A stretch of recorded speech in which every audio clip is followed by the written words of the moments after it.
A lot of unfamiliar faces, so a quick introduction. Well, actually, I'll start with an apology for the noise and the chaos.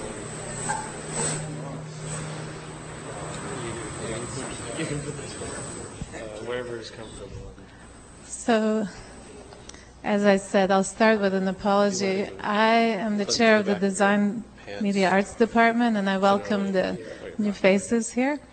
The reason it's so chaotic and hot here is because we're in the process of moving both our department and the art department to Kinross, waiting for a large renovation that's happening. So please bear with us.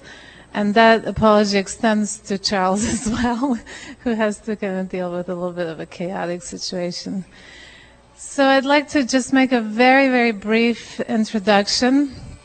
Charles's lecture is part of our search lectures. We were absolutely delighted, if not honored, that he applied to this position for design media artists, and we particularly were looking for people who were experimental with typography, and there couldn't be a person with more valued in this respect. Charles, of course, is known for developing or inventing the Lucida type, which is used in all your Windows and Mac and Java computers. And he was a professor at Stanford. He received many, many awards, the most prestigious of which is, excuse me, the MacArthur Grant. Something's in my throat, I'm sorry. So, anyway, with that short introduction, please give a warm welcome to Charles.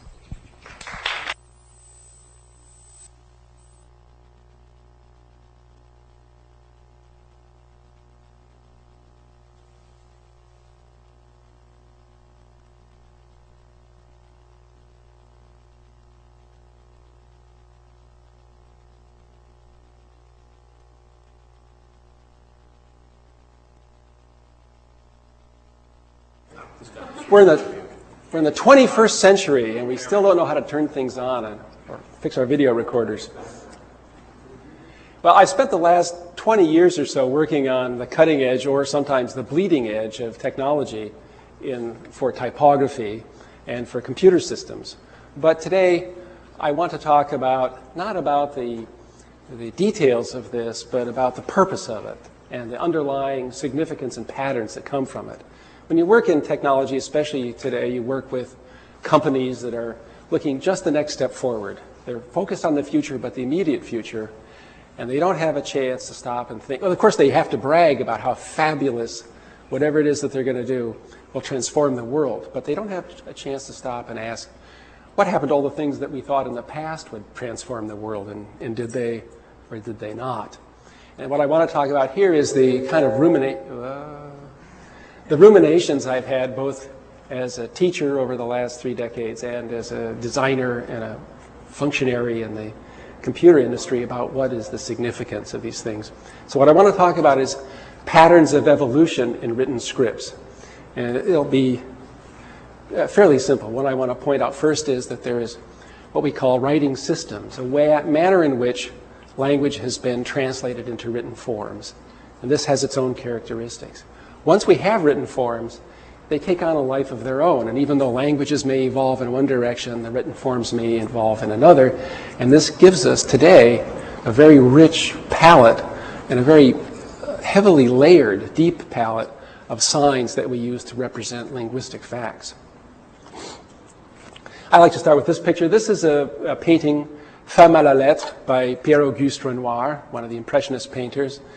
Father of Jean Renoir, the filmmaker, who told us many fine stories in cinema. And this tells a story too. The problem is we don't know what the story is, but we see right away that a young woman has a letter. She's been reading it, we assume, and it's something in it has made her set it aside.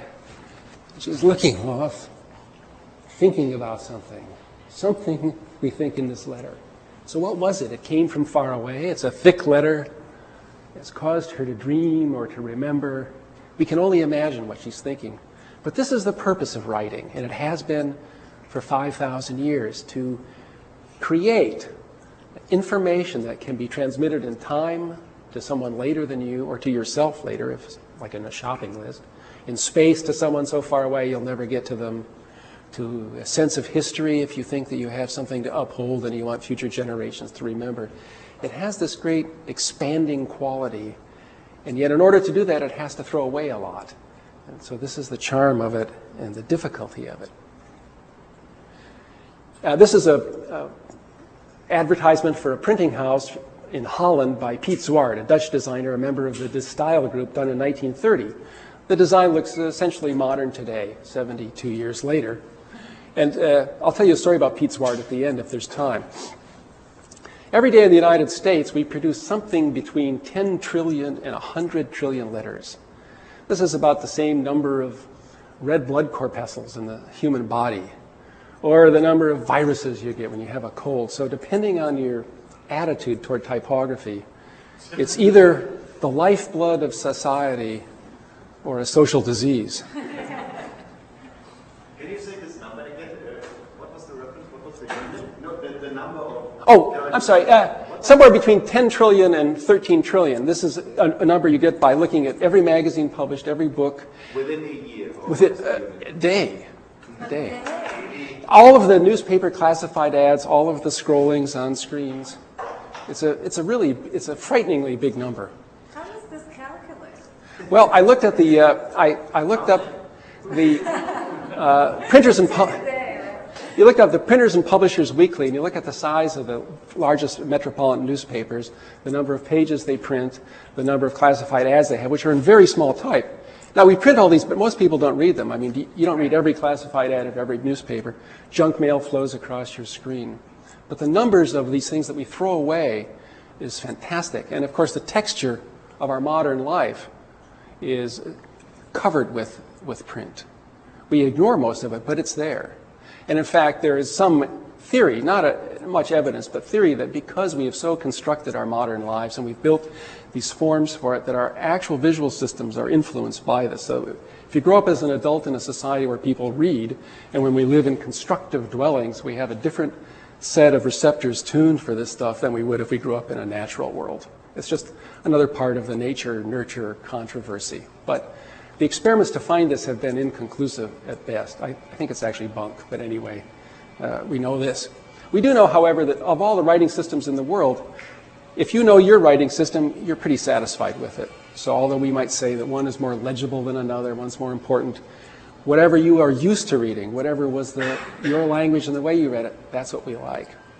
In terms of history, and I chose this because of typographic irony. This is a two-page spread from Wired magazine in 1997, and of course it's the new rules for the new economy. This was back when people were making a lot of money and the new economy worked. A few years later there would be a meltdown, and in fact that's part of the irony, which is he's telling us how that old idea about the economy is bunk. Well, it turned out not to be bunk. But a typographer could immediately look and know that's true anyway. The typeface here is Helvetica. It was designed in 1957 by Max Miedinger, a Swiss designer, but based on a design called Occident's Grotesque, put out by the Berthold Foundry in 1897. So the headline proclaiming the new world is already using type that's 100 years old. This type here is a so-called modern style, roughly from around 1815, the era of Bodoni, Walbaum, a German designer, and Dido, though this is not that. So we have a 180-year-old typeface and a 100-year-old typeface proclaiming the future, how everything has changed, yet very little has changed. Also, the columnar nature, the two-line drop cap, the larger headline are all parts of manuscript books from before the era of printing. Finally, there's a kind of a network image across the top, and it shows one of the consequences of typography and writing. That is, there's no longer an integrated way of handling text and image. The text is here, the image is up there. I'm going to just step back 5,000 years. This is actually Neo-Sumerian from around 2400 BC, although it's the same. These are writings on clay, and it's a bookkeeping tablet from Sumeria. The first writing was invented not to do what we think writing should be.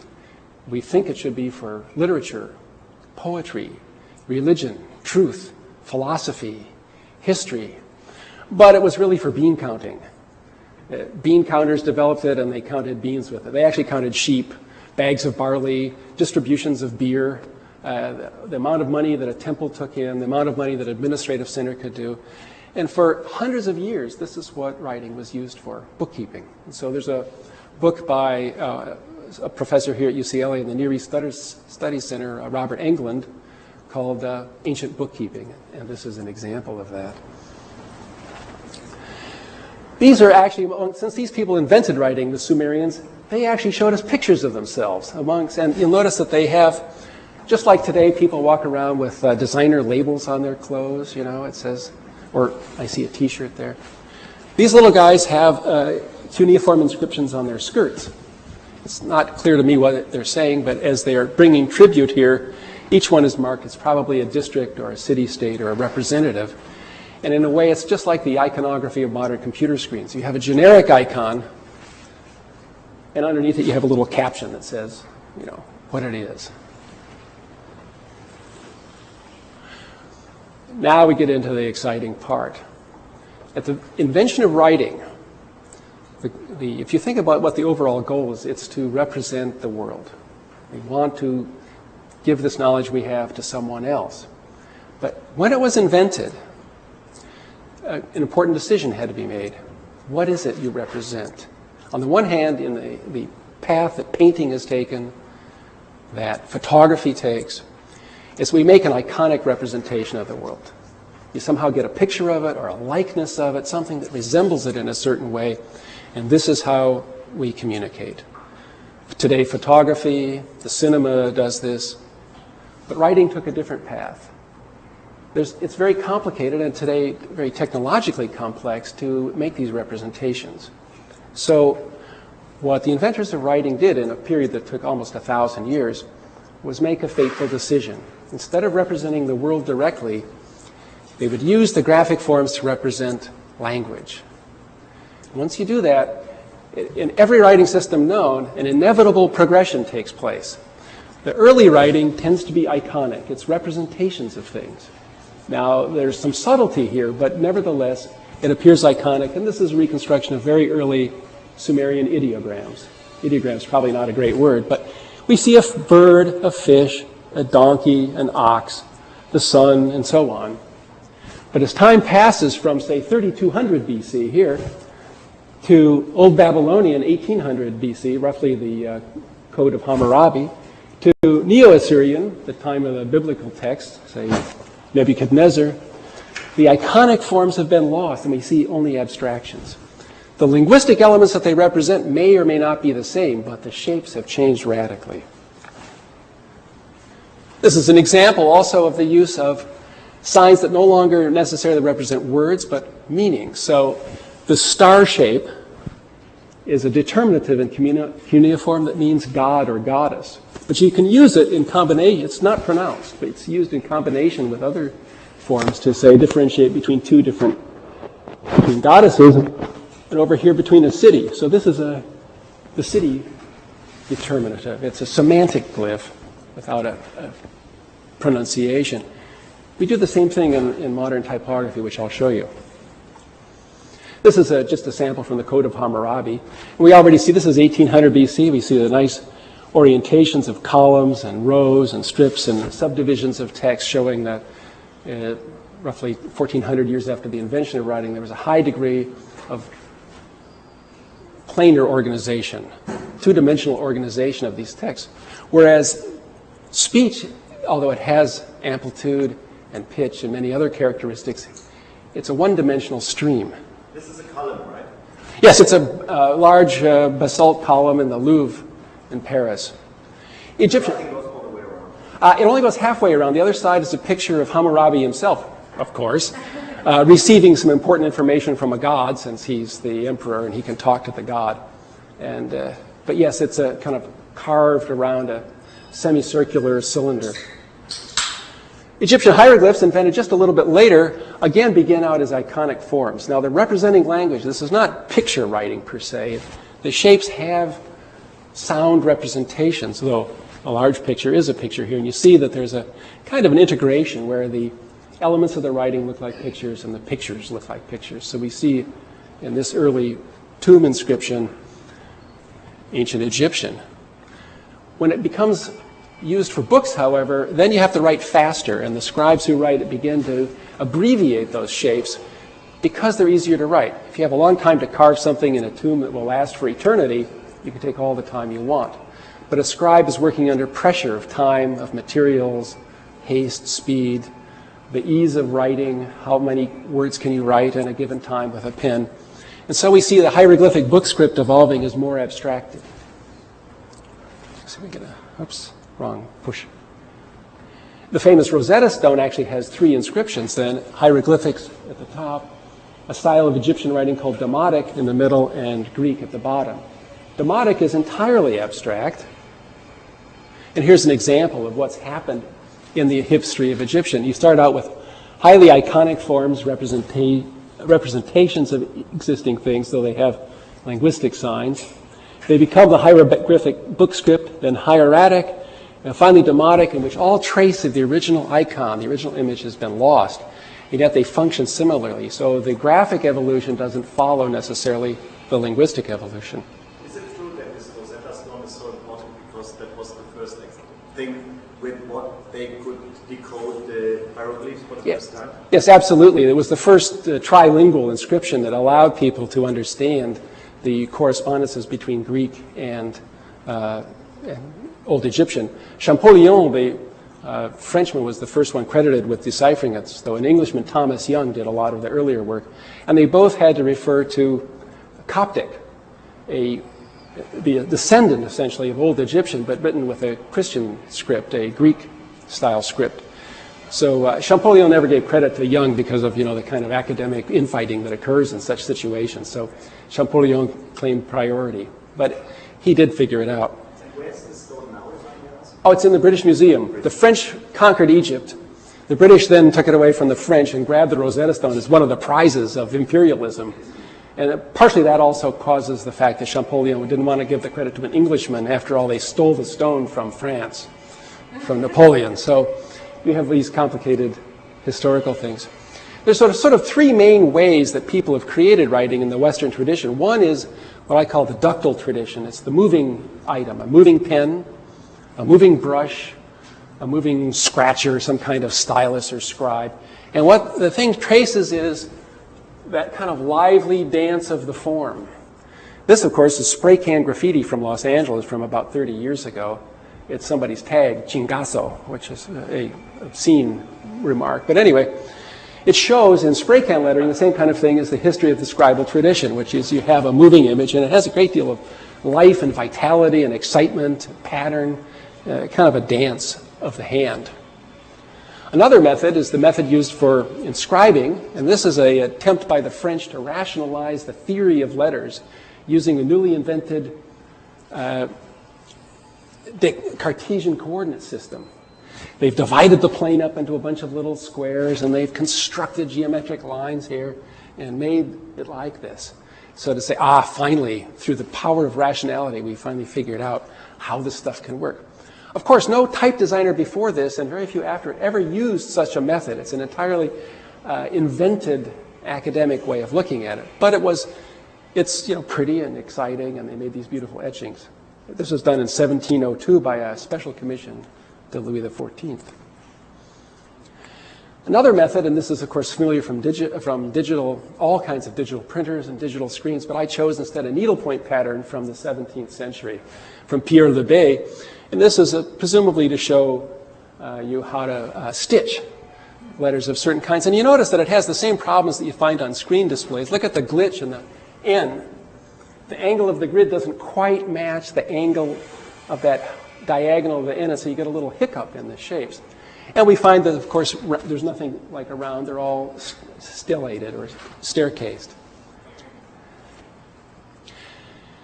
The alternative, we might say, we have modern technology. Why do we have to invent writing in the first place? Why couldn't we just use the cool new stuff? Well, this is a transcription using a frequency analyzer of the different pitch ranges of a human utterance. And so we see, this tells you how many cycles per second. So this is a low part of the waveform. This is higher pitch and even higher.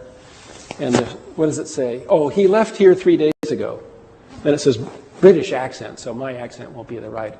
But it's almost impossible to read. Only an expert can read something like this, and it's useful to the acoustic phoneticians who are very concerned about analyzing all the details, but it's not that useful for somebody just trying to figure out what the newspaper says. Another way is to look at the oscillograph of it. And again, you see the waveforms, and you see the pitch contours, and we see the amplitude here. Almost impossible to decipher except to a very small number of experts. One of the exercises I like to give to students is to say, well, if you think about the problem faced by those who invented writing, where do they go? They can represent the world and just do paintings. Fine, that will work. But then all of these abstract notions, love, truth, beauty, honor, these complexities are invisible. If you represent language which can express those things, how do you divide up language? What parts of language do you choose? And the thought experiment I give, which has an answer sort of, is imagine for a moment that aliens brought us down color computers back when we were going to invent writing. So we could get color right away. We didn't have to have primitive tools. What color would the vowels be? So here's a chart by linguists of the different kinds of vowels in articulatory phonetics. So this would represent, the top one would be E, I, A, U, A, O, U, and so on. Well, these are sounds, so I would tell the students, go home, get out your colored pencils or crayons, and say the vowels to yourself. Not necessarily the vowels you write, but the vowels you speak. You say words to yourself and then figure out what color are these vowels. And once you know that, take a poem you know and write it out. So here's an example. The consonants have been left as real consonants, but the vowels have been transformed into colors. This is, I'm first looking into Chapman's Homer by Keats. So it says, much have I traveled in the realms of gold, and many goodly states and kingdoms seen. Round many western islands have I been, or been, which bards in fealty to Apollo hold. Now we can see the rhymes between gold and hold, and Apollo and to. So here in this interpretation, certain of the back rounded vowels are blue, the high front vowels are yellow or red, and we can in a way see the pattern of the vowels, the pattern of the sounds in this text in a way that's not as easy to do in regular writing. Looking at it, I actually notice a typographical error here, but somebody forgot to put in part of the color. So you can even make mistakes with colored shapes.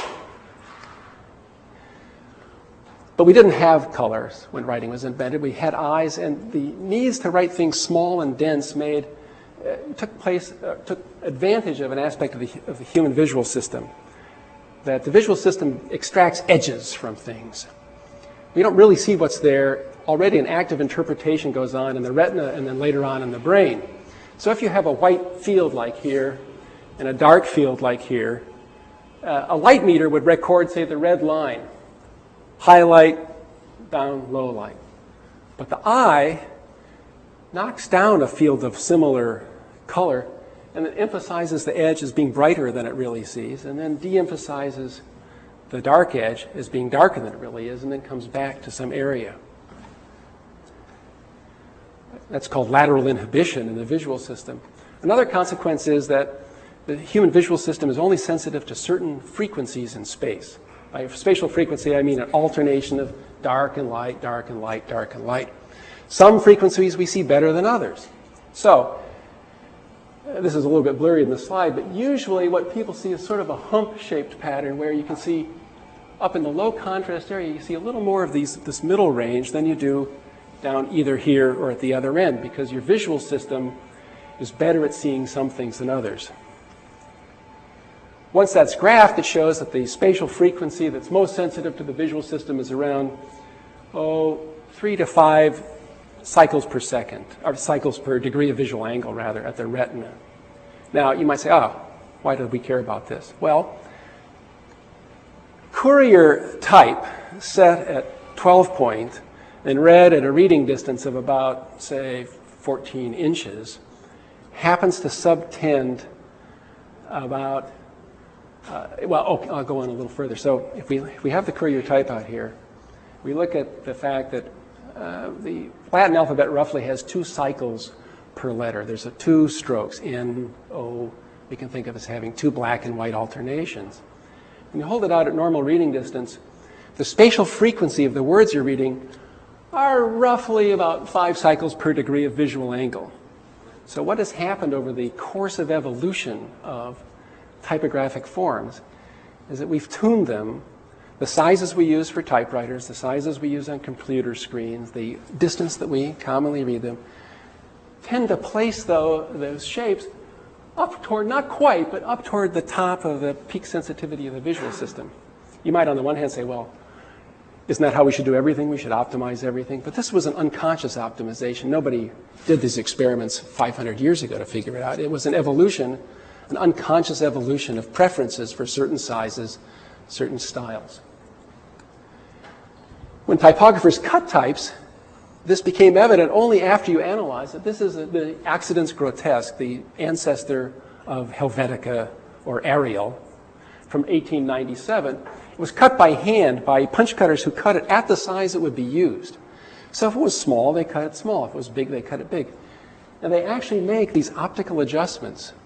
So when the type is small, it's too small to be,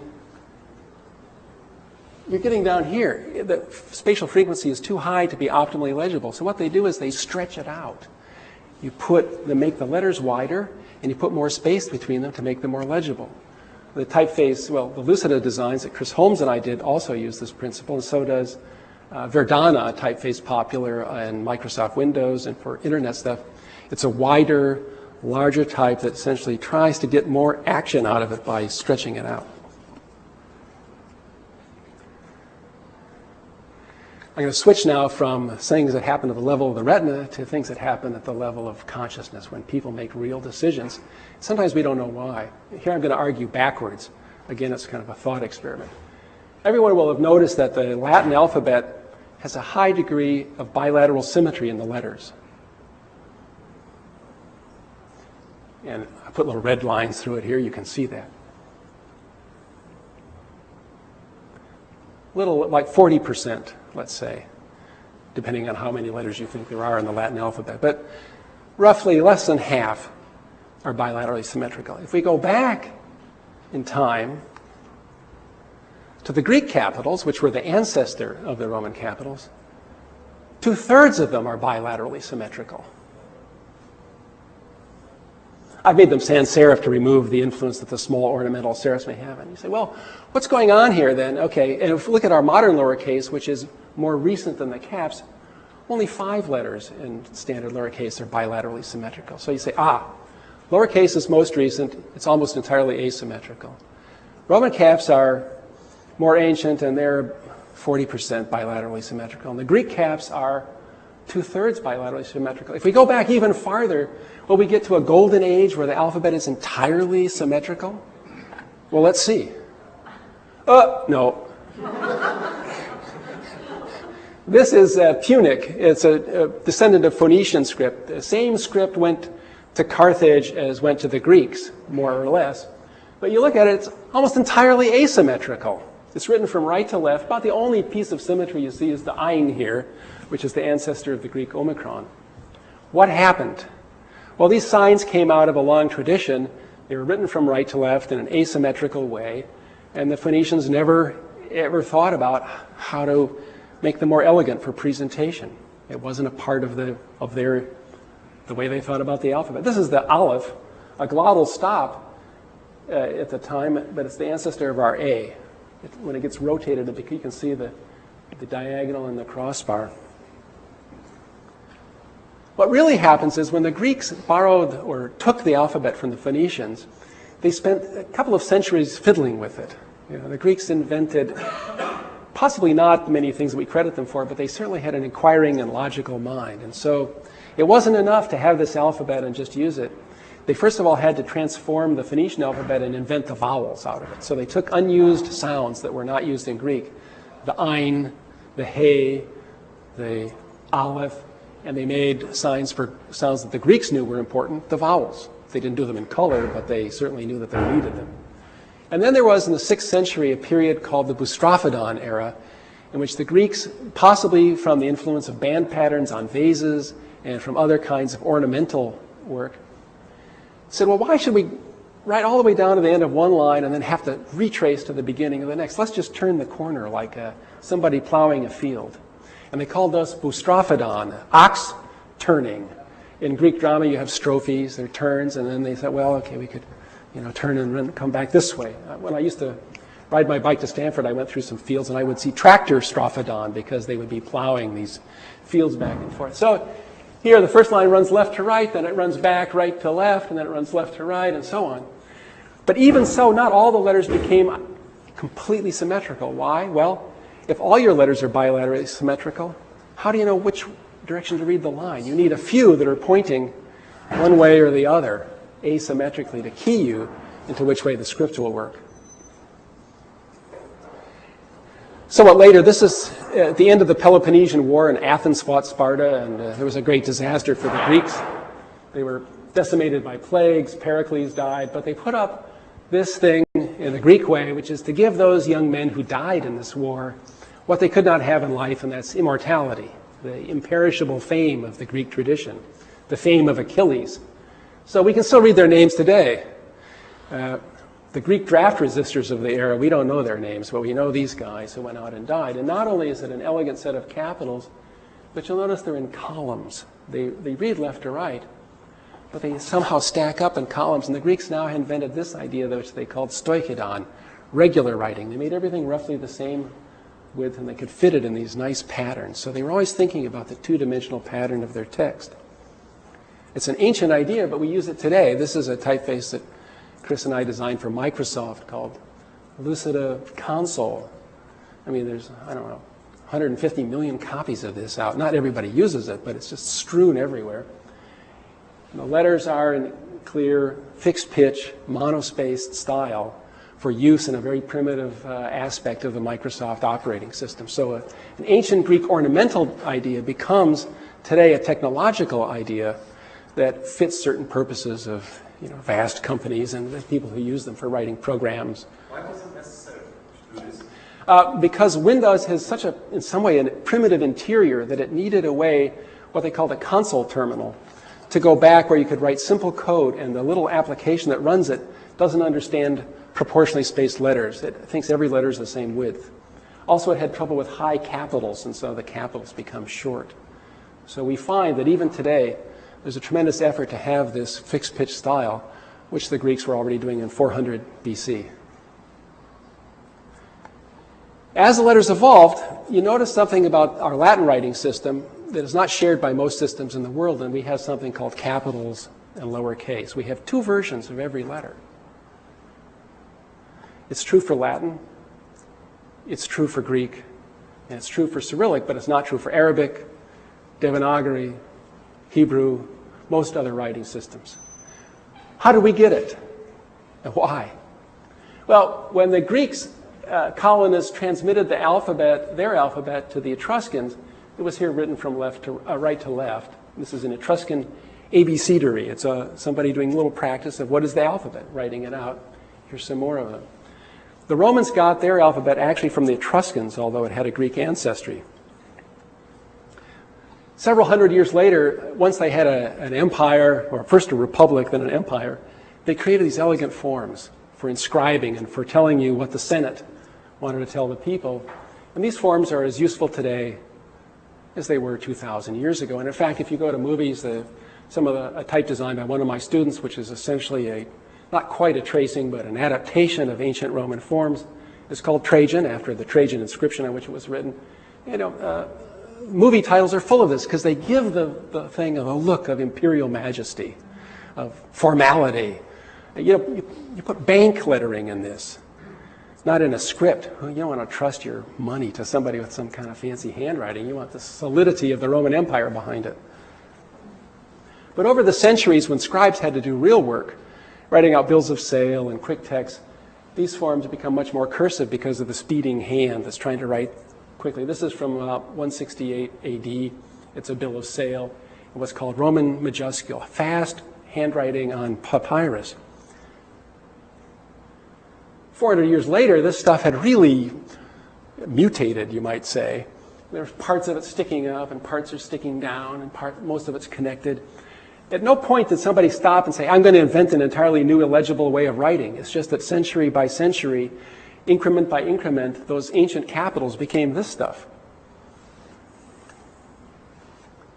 By processes, in part, just graphical processes. If you're going to write a circle in a hurry, you wind up writing an ellipse. You write a straight line, it becomes a curve. You write a vertical, it becomes slanted. But in other cases, the actual underlying structural quality of the letter, the topology changes. So starting with a Latin H, we wind up with this by a series of strokes with the modern lowercase h. And notice that sometimes things get simpler, like the R. It resorbs its tail, and we get this simple shape. But the lowercase g gets more complex. This was invented by a guy named Spurius Carvilius Ruga, I think in the 2nd century BC. He was a Latin educator who realized that there was a sound missing in Latin because of the way they had gotten the alphabet from the Etruscans. He needed a g sound to contrast with the k sound used for the C. And he could hear this. He knew that you needed it for Latin, but they didn't get it from the Etruscans because the Etruscans didn't make that distinction and had thrown away the relevant Greek letter by the time the Romans got it. So Ruga put this jaw on the C to give it the g quality. But the jaw kind of got loose over the centuries. It started to descend, and then it started to loop around, and then it became really cool to loop it around, and it became this modern sort of eyeglass shape. So these forms have their own life. Around 800 AD, in the court of Charlemagne, there was an attempt to reform all this. And Charlemagne imported scribes from all over the world, or all over the known world. He had Peter of Pisa, and Paul the Ducan, and Alcuin of York, Dungal the Irishman, and Theodulf the Visigoth. And they came together to try to invent, out of the miasma of alphabets, a new, more legible script. And it combined some of the qualities of the capitals, but with these ascending and descending qualities that had evolved in the book scripts. This Carolingian minuscule then was a model for centuries. It slowly morphed into what we today call the blackletter scripts, and I'm going to skip over those to move to the Renaissance. In the Renaissance, beginning with Petrarch, his follower Boccaccio, his follower Coluccio Salutati, there was an effort to revive that Carolingian script as the most legible thing, and to revive the Roman capitals as the most legible thing of their era. So these ancient scripts were brought together, one from essentially the Imperial Roman era, one from the Carolingian era. And in 1410, Poggio Bracciolini began to write a new style of alphabet for Italian humanism. It caught on, and pretty soon all the humanists had to write this way. And there we see this differentiation then. Once he started putting these Roman capitals together with the lowercase, they became two versions of the same script. The lowercase got a heavy dose of symmetry. The capitals stayed as they were. This then allows us, when you have graphical variations that happen just because of unconscious accumulations of things, at some point, societies and cultures come back and say, well, wait, look, we got this stuff hanging around. Can't we use it for something useful? So today, the capitals have meaning. They're no longer just minor graphical variations. They have meaning. So you say, okay, we begin a sentence with a capital. That's good style. We know the next sentence starts because we have a period and a space and a new capital. We know that the same pronunciation of the word bill is not equal to a bill that you send out to someone. That God with a capital G is a monotheistic God. A God with a lowercase g is some kind of one of many. Now, if you work for Microsoft, Bill is God. So then there is another possible way of looking at this. It's not a linguistic change. I mean, it'd be very tempting to think that because B and P are symmetrical versions of them, and they're both pronounced almost the same way, stopped consonant made with the two lips closed and then opened, but one you just have a P, and the other you have a B, a voice in it. It'd be nice if this shape meant T, so you have D and T. But in fact, because the capitals are already stuck, we know what the capital T looks like. We can never transform the linguistic character of our lowercase to become more logical or articulatory. We're stuck with the old tradition. Another transformation that happened very quickly is Roman to italic. This happened, and you notice, by the way, the English words, Roman, italic, it tells us where English typographers thought we got these things from. We got them from Rome, we got them from Italy, and indeed, Queen Elizabeth wrote a very fine chancery hand taught to her by Roger Ascham, her tutor at Oxford. So Bracciolini developed a kind of the Roman style of this, and his friend Niccolo Niccoli wrote a faster version of it. This was by scribes writing for their own purposes rather than for the chancellery of Florence. It was inclined, it was fast, and yet it was closely derived from the same source. All of this became important when Gutenberg invented printing around 1450. This is a so-called portrait of Gutenberg. Of course, he looked nothing like this as far as we know. This is not a... no one knows what Gutenberg looked like, but they're certain that if he was a patrician working at the time he worked, he didn't have a beard. So, but anyway, we remember him for this reason. In 1455, he brought out the 42-line Bible, which was the first large printed book, and it attempted to reproduce the handwriting of his day. He didn't invent any new forms, he just reproduced what was there. But when they brought this printing to Italy, the Italian humanists said, forget it. We're not using black letter scripts. We went to all the trouble for a century to invent our humanist scripts, and therefore we want humanist typography. And so this is a type cut by Francesco Grifo for Aldus Manutius in 1495. It's a part of a modern Platonic dialogue about going up to the top of Mount Etna, written by Pietro Bembo. Aldus also cut Greek, or he didn't cut, he had cut for him by the same Grifo a series of Greek types. And notice there's no capitals in Greek at this point. This is a Byzantine style. It has the cursive qualities of Greek. In 1501, Aldus put out an edition of Virgil. And he again had Grifo cut these types. And he liked them so much he wrote one of the first colophons known in a book. In fact, being a literate man, he wrote it in Latin. And he said, this is the italic cut by Grifo. He said, let me think about it.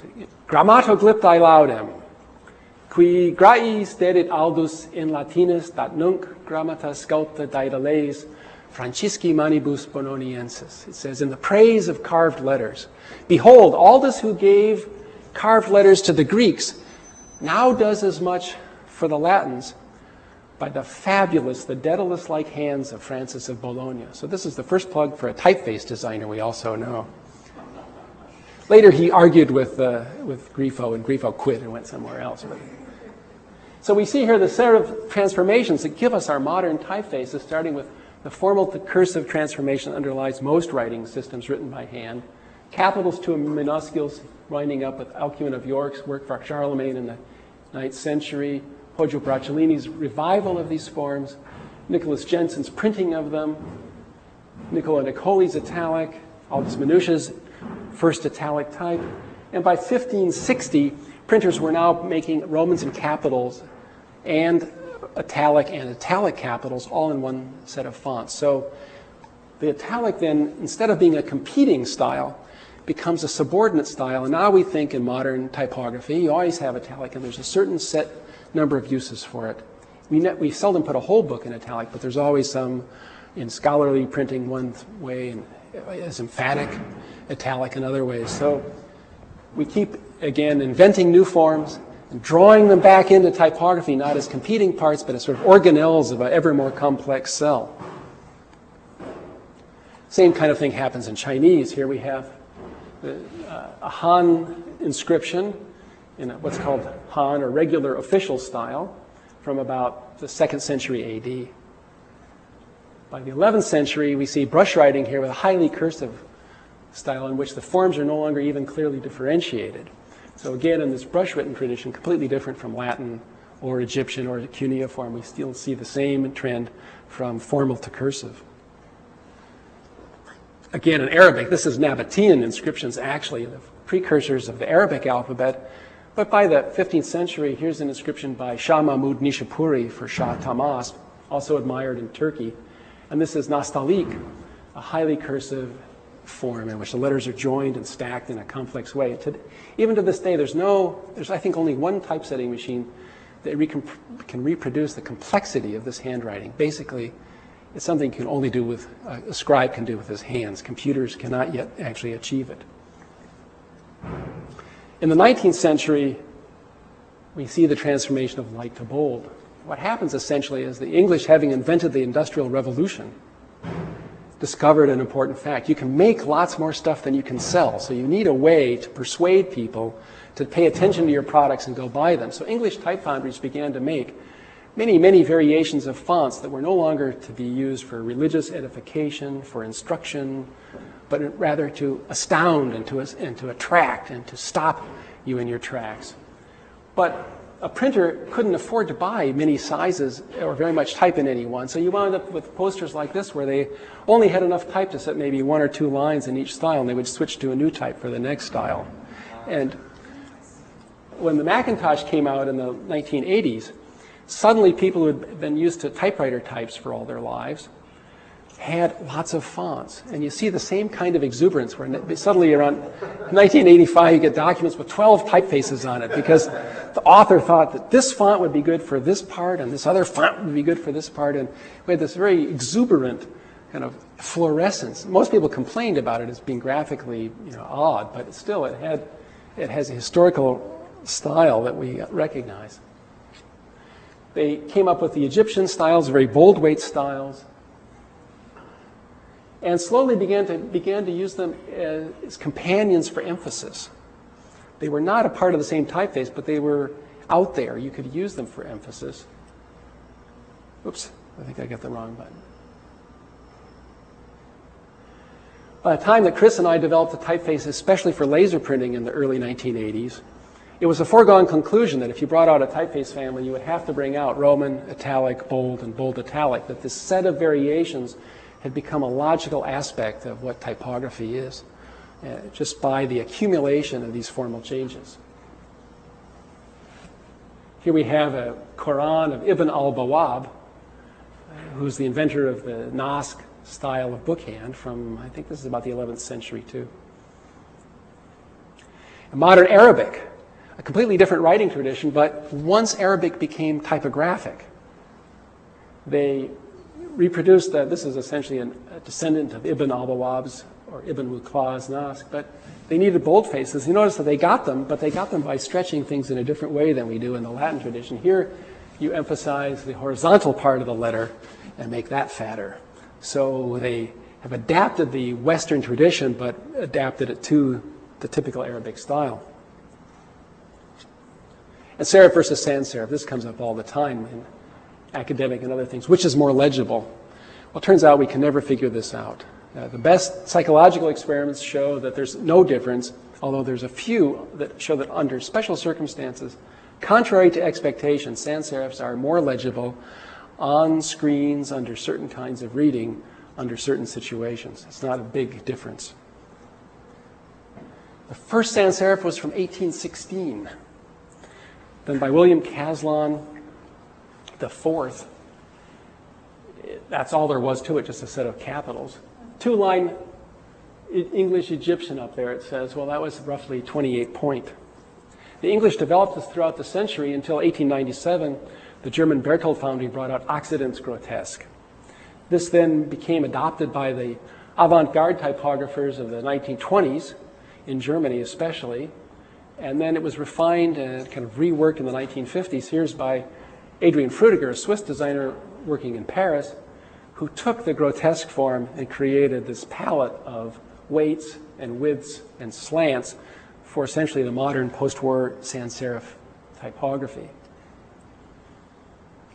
When laser printing started and screen display started in the late 70s, early 80s, what happened was that people took the 3 most popular typefaces of the day. The most popular serif face was Times Roman, the most popular sans serif was Helvetica, and the most popular fixed pitch typewriter face was Courier.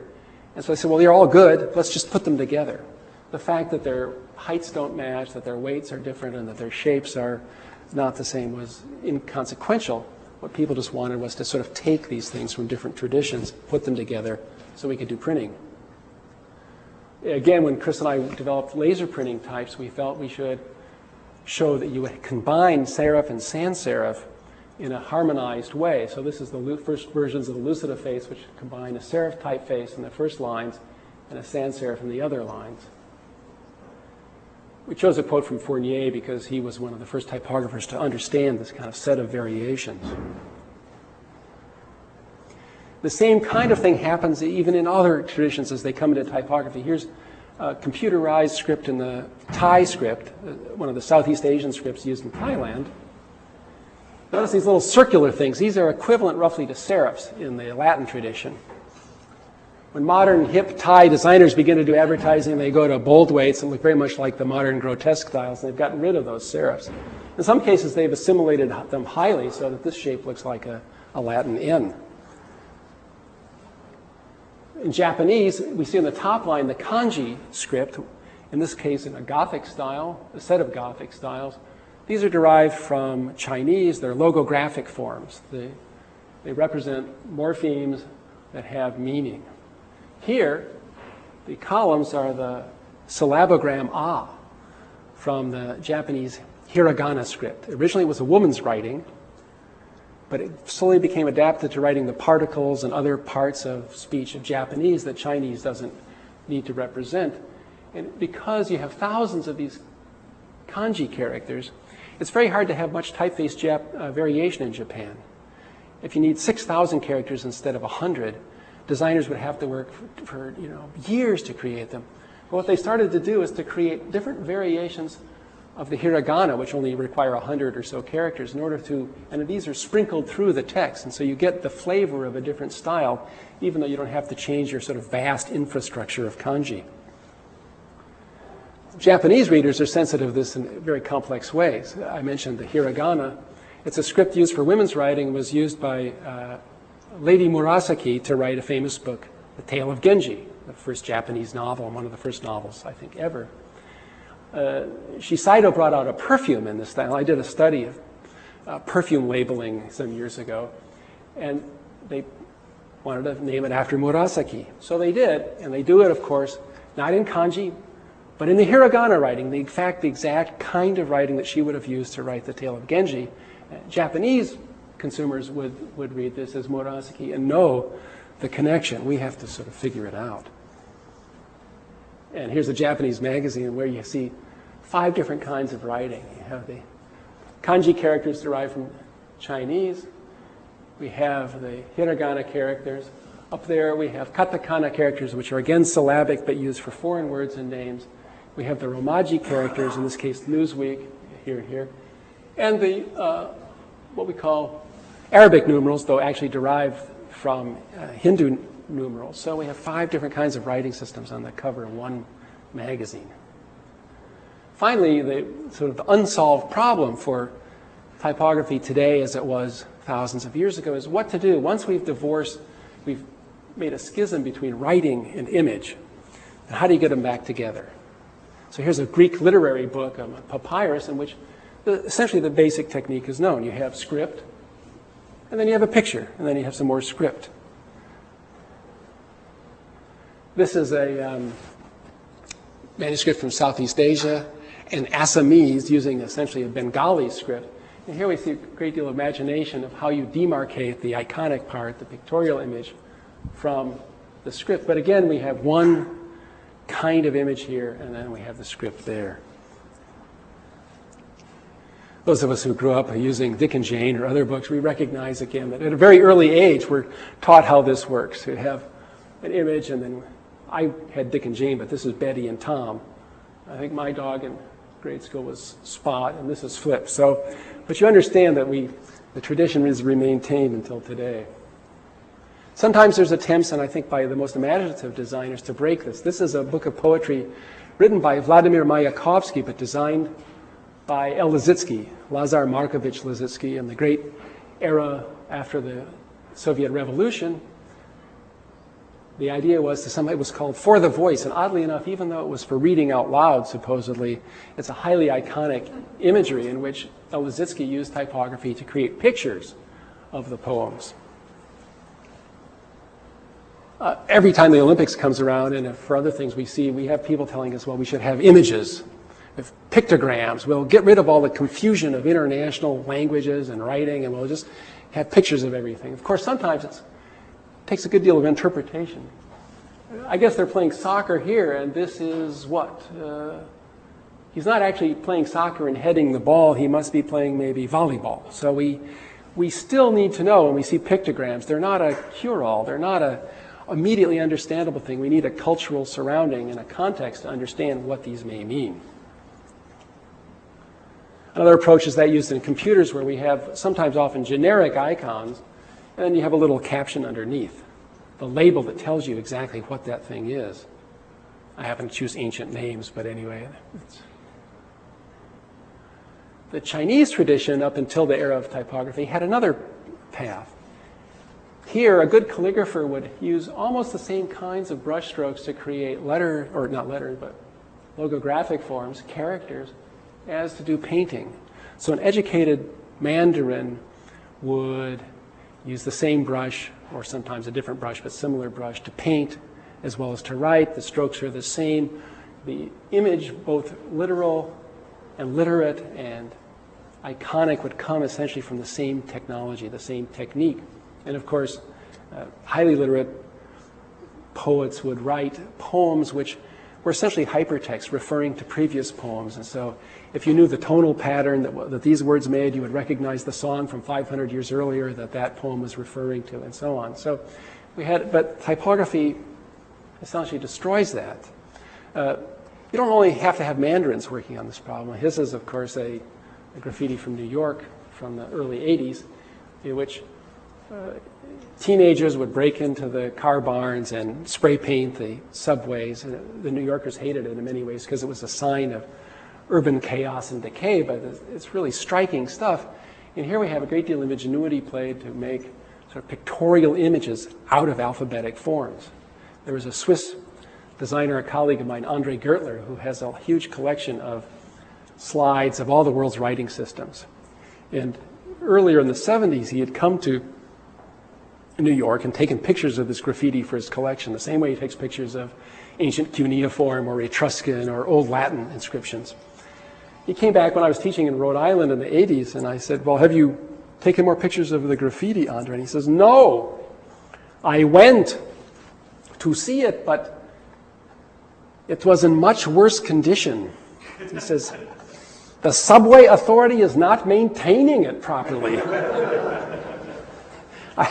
I wrote this in a letter to the New York Times, and I got hate mail for months. So much so that when mysterious packages would come, we'd have to set them aside and wonder what. Finally, this is a question, what is the future of lettering? And of course, it's a digital, technological future, but there are people still working on the question. Here is, cheese lettering from an English pizza house.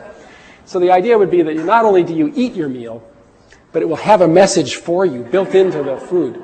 And again, there's nothing new. This is a pizza house, but the futurist poets and designers also had a little book about cuisine I saw in the British Museum, in which they talked about the future of lettering would be in food, and the future of food would be in letters. So I've concluded this part of the talk, and I'm happy to answer questions or move on to the other.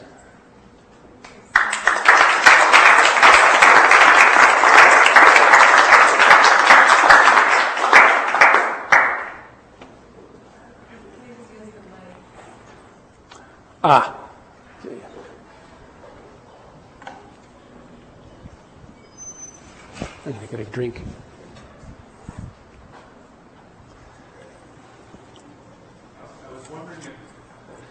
I was wondering if you think of letters as a kind of analog machine. An analog machine. Well, you can think of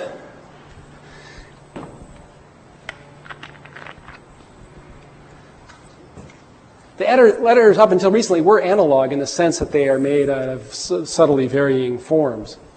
But they have a highly digital representation in terms of the psychology of language, so that we tend to think that a letter means a certain form of our speech, whether it's a phoneme or whether it's an entire word, like that ubiquitous @ sign used to be just an abbreviation for the letters AD in Latin, but now it's at. And we say this word and we use this odd-shaped thing, not as a phonetic thing, but as a logogram.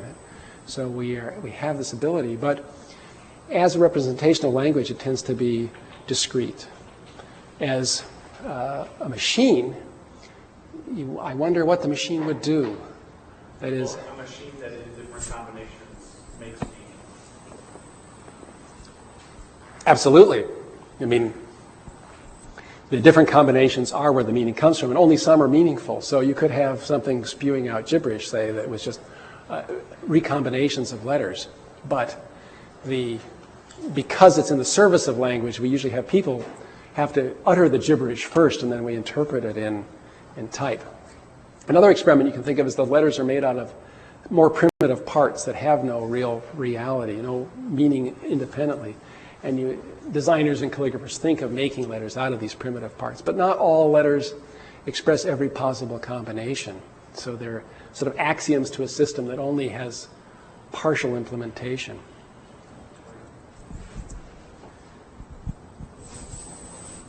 Thank you so much.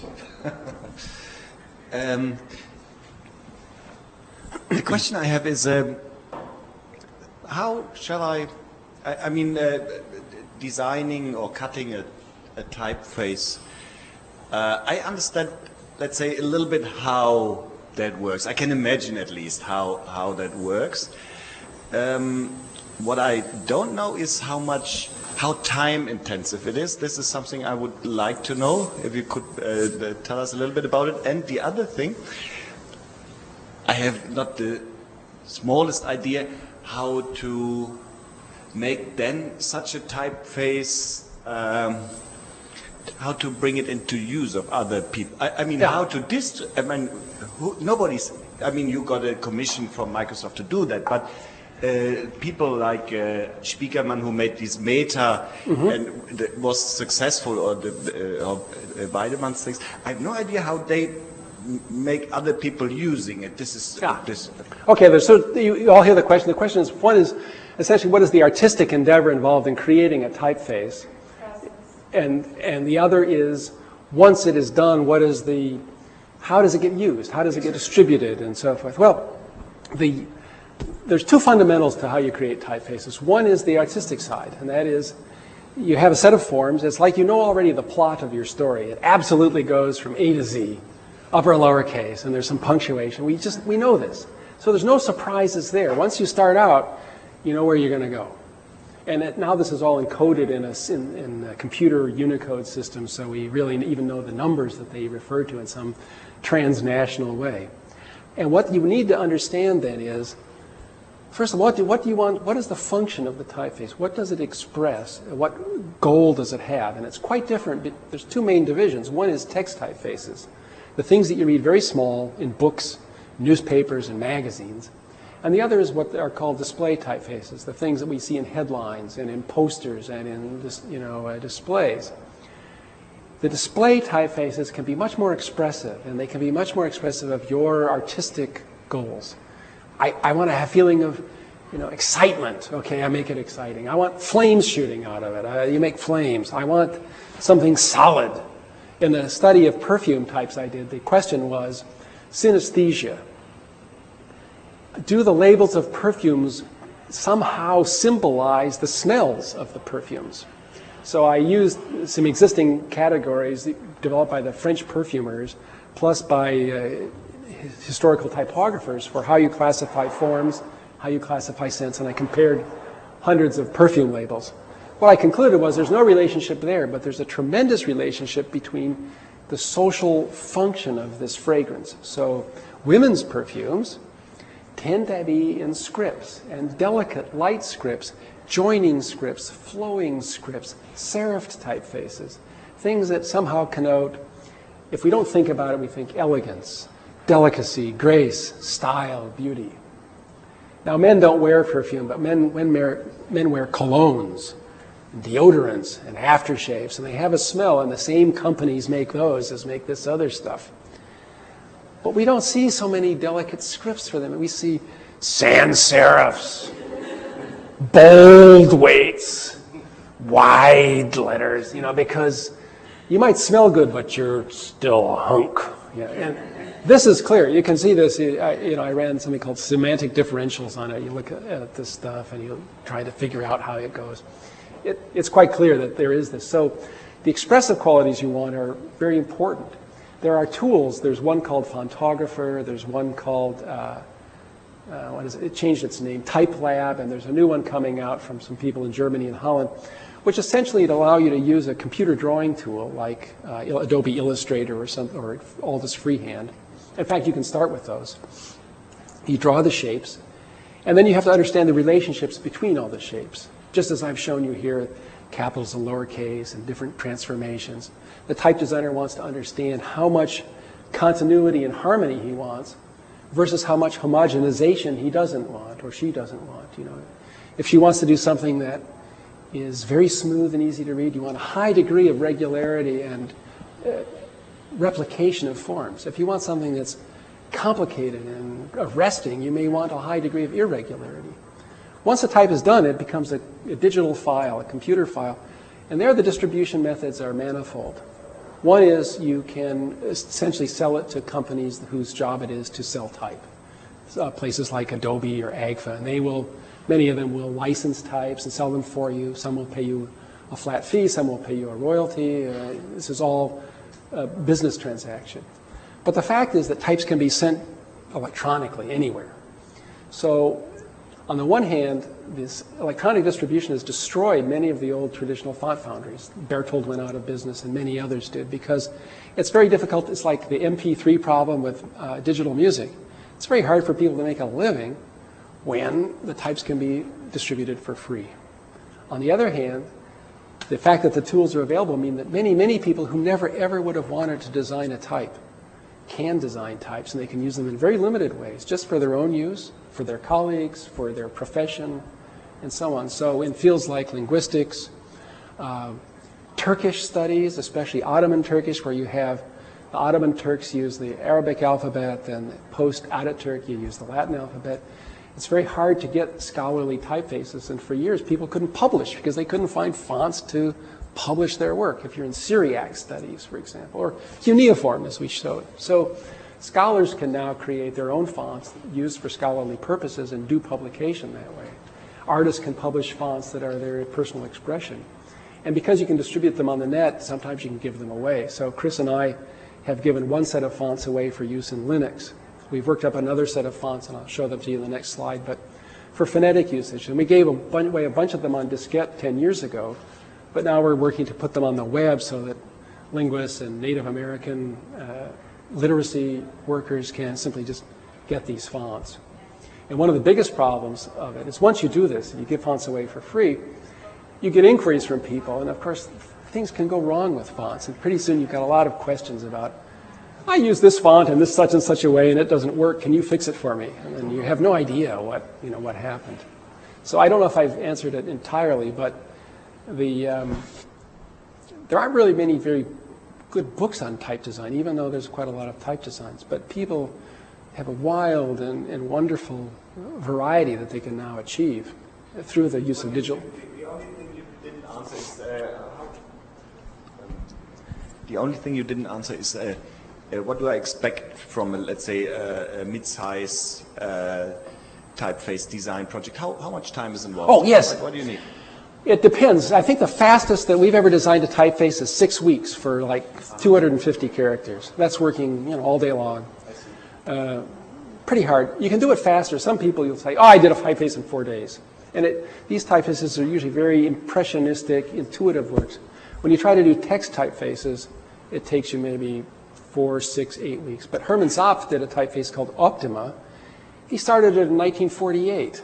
It first came out in 1958, so it was 10 years on and off. And what you do is you work on it for a while, and you can't solve something, you put it aside, do something else, you come back.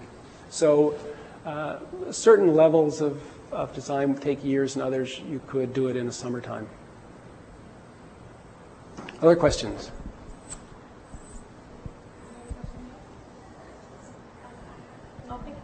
I just want to make a statement. Hi, Charles. Hey. Right now I'm studying children's literature art, and we were questioning. I have two toddlers, and we were questioning how is it that children, young children, even though they're exposed to upper and lowercase, they pick up on the uppercase first versus the lowercase first, in general. And seeing your lecture and seeing how uppercase formed itself into lowercase, now it all makes sense that why is it that young children pick up on the uppercase first?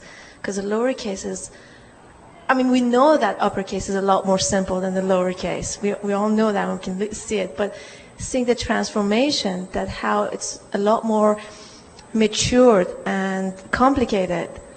I'm talking about the lowercase, how it's more matured. That's why young children, perhaps, I'm just questioning and answering the question, that because we were talking about this last night, that why is it that children pick up uppercase first? So seeing your lecture, that makes a lot more sense to me. Another possible explanation is that when you look at studies of early reading, early learning of reading, that children are not highly sensitive to directionality. So, most things that you see in the world, they come this way, and then later on they're going to be coming this way. So you don't actually think that your dad is a different person if he's walking from the left to the right rather than the right to the left. But we do with letters. So letters force us to adopt certain concepts that a symmetry operation changes the significance entirely. B to D, P to Q. Remember, mind your P's and Q's. So printers used to, when you're just holding that piece of type in your hand, a B and a D and a P and a Q look all the same. So you have to be very careful to differentiate them. So a lot of difficulties in reading come about from people having trouble realizing that simple symmetry operations are semantically or phonetically important. And therefore, I think that because the capitals offer you bilateral symmetry, we don't have to care which way it's going. And they're much simpler in this way, that there are very few capitals that are differentiated from each other by symmetry operations, that the children have an easier time learning it. And I think that's a part of the maturation of our sensitivity to pattern and symmetry. And then if you think there's time, would you be kind enough to talk about the first slide? You were going to ask us to remind you, the first slide. Oh, yes, Pete Zwart. Okay, well, this is a completely different issue. Yeah, this is the next slide. Pete Zwart was a wonderful character, and he was born early in the century, and he lived in, I think, until the 70s, maybe even a little longer. And this was done in 1930. So in all fields, we have myths of the greatness of the past. The old guys did it better. Fred Gowdy, the type design, I won an award once called the Gowdy Award. But Fred Gowdy said, "The old fellow stole all of our best ideas." So Pete Zwart did this work, and he sort of, Holland had its troubles in the 40s, and Pete Zwart just kind of disappeared from view. And in the 60s, Armin Hoffman, a teacher at the Basel School of Arts and Crafts, gave a talk in Holland. And he had borrowed a bunch of posters collected by Emil Ruder, a Swiss typographer working in the same school, and he showed these posters. Many of them were the work of Pete Zwart, possibly out of politeness and courtesy to his Dutch hosts. He wanted to show Dutch examples, and he would show these posters and say, okay, this is how typography was done by these pioneers, these great heroes from the heroic age of modern style, Dada, the Bauhaus and stuff. This is how they did it. And he would show how certain student exercises at the Basel School were based on the same underlying axioms. You start with the same concepts of form and counterform and multiplication and replication and so on. And he would give this nice talk. So people listened. This was told to me by a Dutch designer who was supposedly there. It's a kind of an urban legend, but he says he was there. And he said, well, okay, so after the talk, there's, just as now, somebody says, are there any questions? And there's one or two technical questions. Then finally a little white-haired guy stands up and says, yes, I have a question, or I have something to say. So they hand a microphone to him, and he says, my name is Pete Zwart, and I have done that work that you have shown. And he says, and you have said how it is done. He says, but I must tell you, we did not do it at all that way. But I will tell you how we designed things in those days. And at this point, people are taking out pens and paper. They're going to hear from a living legend how they did this stuff. And for some, he waits a little bit, and people are ready to write down. He says, We had design problems to solve, and we solved them any way we could. So I always, whenever I have a really hard problem, I have to think of Pete Swartz's advice on this matter. I have a quick question. Yeah. Oh, actually, over here. Other side. Way over there. It's the echo, yeah. I'm projecting my voice, that's why. You talked a little bit, what I found most interesting was the evolution from sort of pictorial forms to more abstracted letter forms and how that came about. And it seems like, obviously, over the last few years or even decades, we've seen it's almost come full circle in a way that now we have very stylized pictograms that we're all familiar with, the sort of disabled person icon and the recycled icon and that sort of thing. And that's particularly evident with sort of emoticons when we on email and things like that. I suppose my question is, do you anticipate when you look ahead in the next few years that is something that they would undergo the same stylistic transformations as text, sort of fusions basically with letter forms, and that relationship between the two of them? I mean, classic example is the letters DJ often appear on T-shirts where the J is a needle, and that's just, I've seen that a million times. And certain combinations of letter forms, the @ symbol and things like that, are becoming, the line is being blurred a little bit between letters and these pictograms. What do you see as the sort of that evolution, the relationship between the two of them? Okay, everybody heard the question, what's the future possibly of pictograms? I think there's many futures of pictograms, and for various reasons. So, for example, the logogram @ sign was a very unused logogram on typewriter keyboards. It was brought into the ASCII character set in the 1950s and sat around doing nothing until one of the inventors of the internet in 1968 said, we need a sign to show that this message from this person is going to a certain place, at a certain site, a certain server. And they adopted the @ sign. And now, of course, it means everything. We see it used not only for its technical use, but @ so-and-so. And people will, even, I get letters from somebody, I have a friend named Matt, Matthew, but he signs it M @ sign, you know. And so we see in certain small areas the use of logograms or pictograms coming on. And emoticons, if you don't know what these are, almost everyone does. The ASCII character set in email is so simplified that it's very easy to give offense. You think you made a joke, but it's ironic, and somebody's suddenly mad about it because you say, well, obviously you know nothing, and you meant it. Ha, ha, ha, ha, you know everything. But they think, what do you mean I know nothing? And so now people get mad, and you have these problems. So you put a little horizontal, say like a colon and a dash and a right parenthesis, and if you rotate it, you see a smile face. And so we use these. I use them to try to avoid giving the wrong view. And although there's hundreds of emoticons, only 3 or 4 ever tend to be used very much. I think they will come into use. But for Microsoft, we designed a font called Wingdings that has many, many of these in there. And they are very useful, but they don't really replace the funny little emoticons on the screen. Then we designed a set of casual Wingdings, which Microsoft didn't distribute. You were asking your question, you know, if they took one set, they didn't want the casual ones. And they are a different design, and they work with a different typeface, and they're a different style, but they are the same signs. But you get into problems with these icons.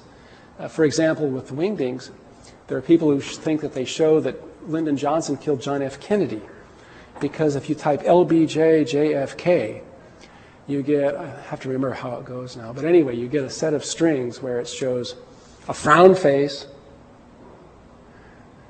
and L is, I think, a frown face, B is a pointing hand like a gun, and then you get a happy face, and then you get JFK, I think, you get a happy face, and then I forget what it is, and then you get a dead, essentially a neutral face, a frown face, and they said, this means that Lyndon Johnson was unhappy when Kennedy was president. Then he got the idea of shooting Kennedy, and then after he shot Kennedy, he was happy. And there's Kennedy, he's happy, he's president, then Johnson does this, and now he's dead. So when you assign an icon to a computer key, people will want to interpret some relationship between that letter and that icon, and you get into troubles. So there has to be some way to kind of get people from making these interpretations. But oddly enough, those icons are used in separated things, but you don't see them in the stream of text. People very seldom integrate those into the stream of text. So I say, we'll just keep working on it. You know, every Olympics there will be a new set of icons. Every traffic system, Europe will have this problem of integrating all of its traffic signs, and there will be this constant effort. And you'll finally get larger and larger aggregations of people who all know what these signs mean and agree on them. And then only out on the periphery do you get variation. Yes.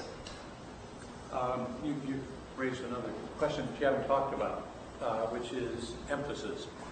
One of the things we learn when we get, one of the things, still not. It's on, we're just streaming online.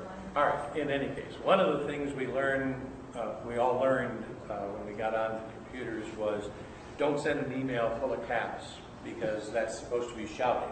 Somebody decided, right? Yeah. All right, so I'm speaking now, and I like to emphasize a word when I'm talking. I don't talk in a monotone. So in terms of both typefaces, typography, and as we now see on the internet, all we've got in emails is putting those ugly asterisks on each side of a word, which I hate. And I just used an italic word at the end of my sentence there, right? I hate. All right.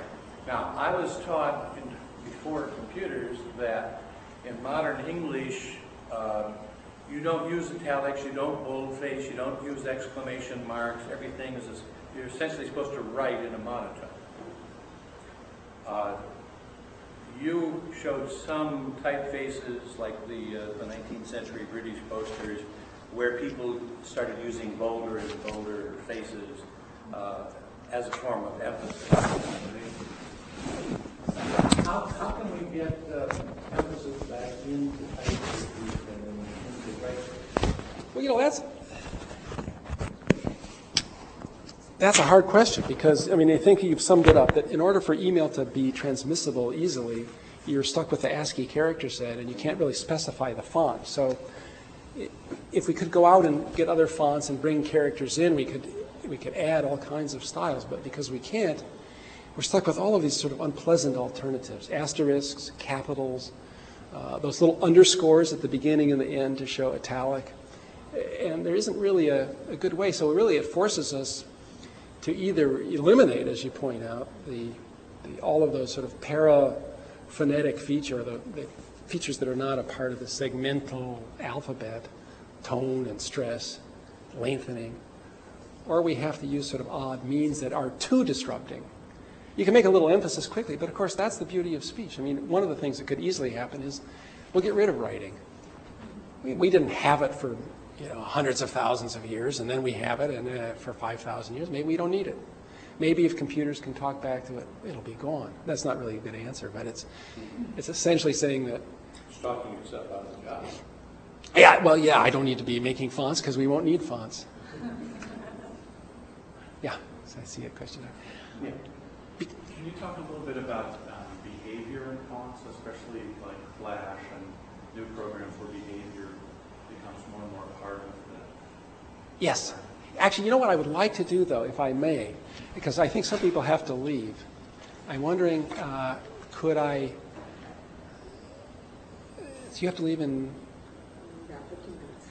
I would like to just show one other little thing from the second talk, which really was at the end of the second talk, so I would like to get to it first. But let me just answer this question, and if we could, maybe try this other thing.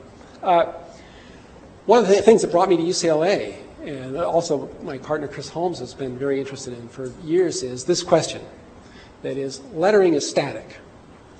But one of the fundamental changes that's come about because of the World Wide Web is that things move on your screen. You either move through linking from one place to another. You can suddenly watch movies in the middle of what otherwise would have been static text. You have, as a way that only used to be appearing in movie titles, you have letters animated in advertising and so forth. And so what happens when we start moving stuff around? What happens when you have sequences of letters that are not sitting on the page where the reader is the active person or the active interpreter, but the letters do the acting for you? And it's actually fascinating. We just did a set of fonts for some vision scientists, in which they wanted to measure which is more legible, serif or sans serif. But the method of reading was for people who have low vision, vision impairment. And it's believed that there's a whole new way of reading that's far better, so the protagonists say, far better than this old method where you have strings of text and you have to learn for the first 15 years of your life how to move your eyes from one thing to the next and then retrace to the next line and so on. Now what happens is you just look at the screen and the words flash on one by one. And you can set the pace of this reader, this reading software. Xerox has an experimental version of it. It's called RSVP, Rapid Serial Visual Presentation. Flashes one word at a time, and you can now read, if you used to read 250 words a minute, you can now read 500 words a minute, because you don't have to move your eyes. The stuff does the flashing for you. So it's such a new and odd way of reading that it hasn't caught on. People do it experimentally. We keep thinking, it's a solution to some problem. If we only, it's such a cool solution. If we only knew what the problem was, we could use this. Not enough time. Well, that's true. We have to read more and more. On the other hand, maybe we shouldn't read all of that stuff. But this is the kind of thing where there's, for low vision, it's a good idea, because then if people have trouble reading, they have trouble. We read in what are called saccades. Your eye jumps to a place, it fixates for a moment, it gets the word, or maybe the word and a little bit of the word on either side, and then it jumps again. If you have trouble reading, you have trouble with the saccades, it takes you longer to fixate. You have to look at, type has to be small. If you have vision impairment, you can do this rapid serial visual presentation big. So it has many advantages for low vision. For normal vision, it's not clear that it's any better. But I think that we have the same problem with moving letters that we have with the differentiation of pictorial to abstract forms, and that is, for the Latin alphabet, we've had 2,000 years of evolution of these static shapes, and they're evolved for a certain approach to writing. They're evolved for a certain approach to reading, and now that they can move, I think you might see entirely new things. If you could take the people that did that wild subway writing, and put them together with the people doing low vision impairment and have some kind of strange mutant hybrid, where people who want to destroy all known facts, I don't want to do anything anybody tells me to, I want to do something new. In fact, Jan Schickel, one of the great typographers of the century, talking about El Lissitzky, who did those Mayakovsky poems, said, well, they were friends, and it was a reminiscence. He said, for El Lissitzky, everything had to be new. For him, not even the new was new enough. And what you need are people like that, students, who haven't learned enough of the old stuff to be caught in it. And you have to give them technology that's just come along, that nobody has decided how it should go. We haven't prescribed yet what it should be. And then you're going to get a lot of stuff, most of which will never amount to anything. But once in a while, there'll be some ideas that will be marvelous.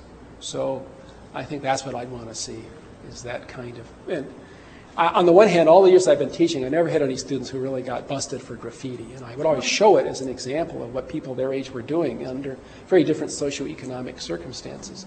I'm glad they didn't get busted, because then I would have been sued for telling them to go out and do this stuff. But on the other hand, we see that our society, some years ago, I.M. Pei redesigned the entrance to the Louvre, and you have these beautiful glass pyramids. Chris and I were in Paris, and they were still building the things, and they had big wooden barricades. You couldn't get back in there. And the barricades were all covered with graffiti, Parisian graffiti. But it looked just like the New York stuff. I thought, another form of American cultural imperialism. That the French graffiti artists are following the American graffiti artists. LA and New York are world leaders in this, and other capitals of the world, have to follow us. So in that way, it's a part of the, I think, in the 7 lively arts. In the 20th century, some of the great American contributions to the arts have been the movies, jazz, rock and roll, stuff that in many cases was thought to be a plebeian, a lower class form of entertainment, a form of accomplishment, and yet they've risen to become popular around the world for many different reasons. But I think that is what you kind of hope for with technology and with people coming in. One of the reasons Los Angeles is so great is because you have people coming from all over the world here, from Latin America, Central America, Asia, the old line Caucasian, gentry, and they're all, the owner, well, they just sold the Los Angeles Times. So you have collisions of cultures, often in conflict, but that's cool too. So you have the possibility of people attempting to say things that aren't usually said in ways that aren't usually done. I didn't get really the answer. I don't know how to. I use asterisks, by the way. In answer to your question, I use asterisks. And sometimes I use locutions. I have to say, I'm saying this with all due respect, and of course people use abbreviations like, in my humble opinion, MIHO, and so on. So you sometimes have to use long-winded literary methods of explaining the fact that you're joking or not joking. And, that's good. It helps literary style. Let me just show the beginning, the next one. Who is running call the attention to the projections? Oh, let me just instruct him to go to a certain place. Hello?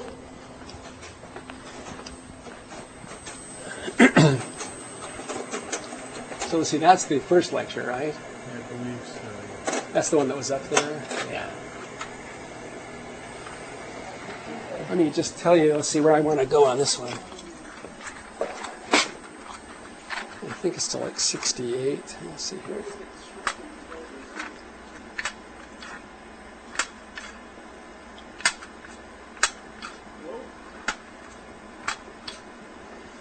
Okay, so it's 60. Can you go to slide 67? Actually, go to slide 66, and then we'll go from there.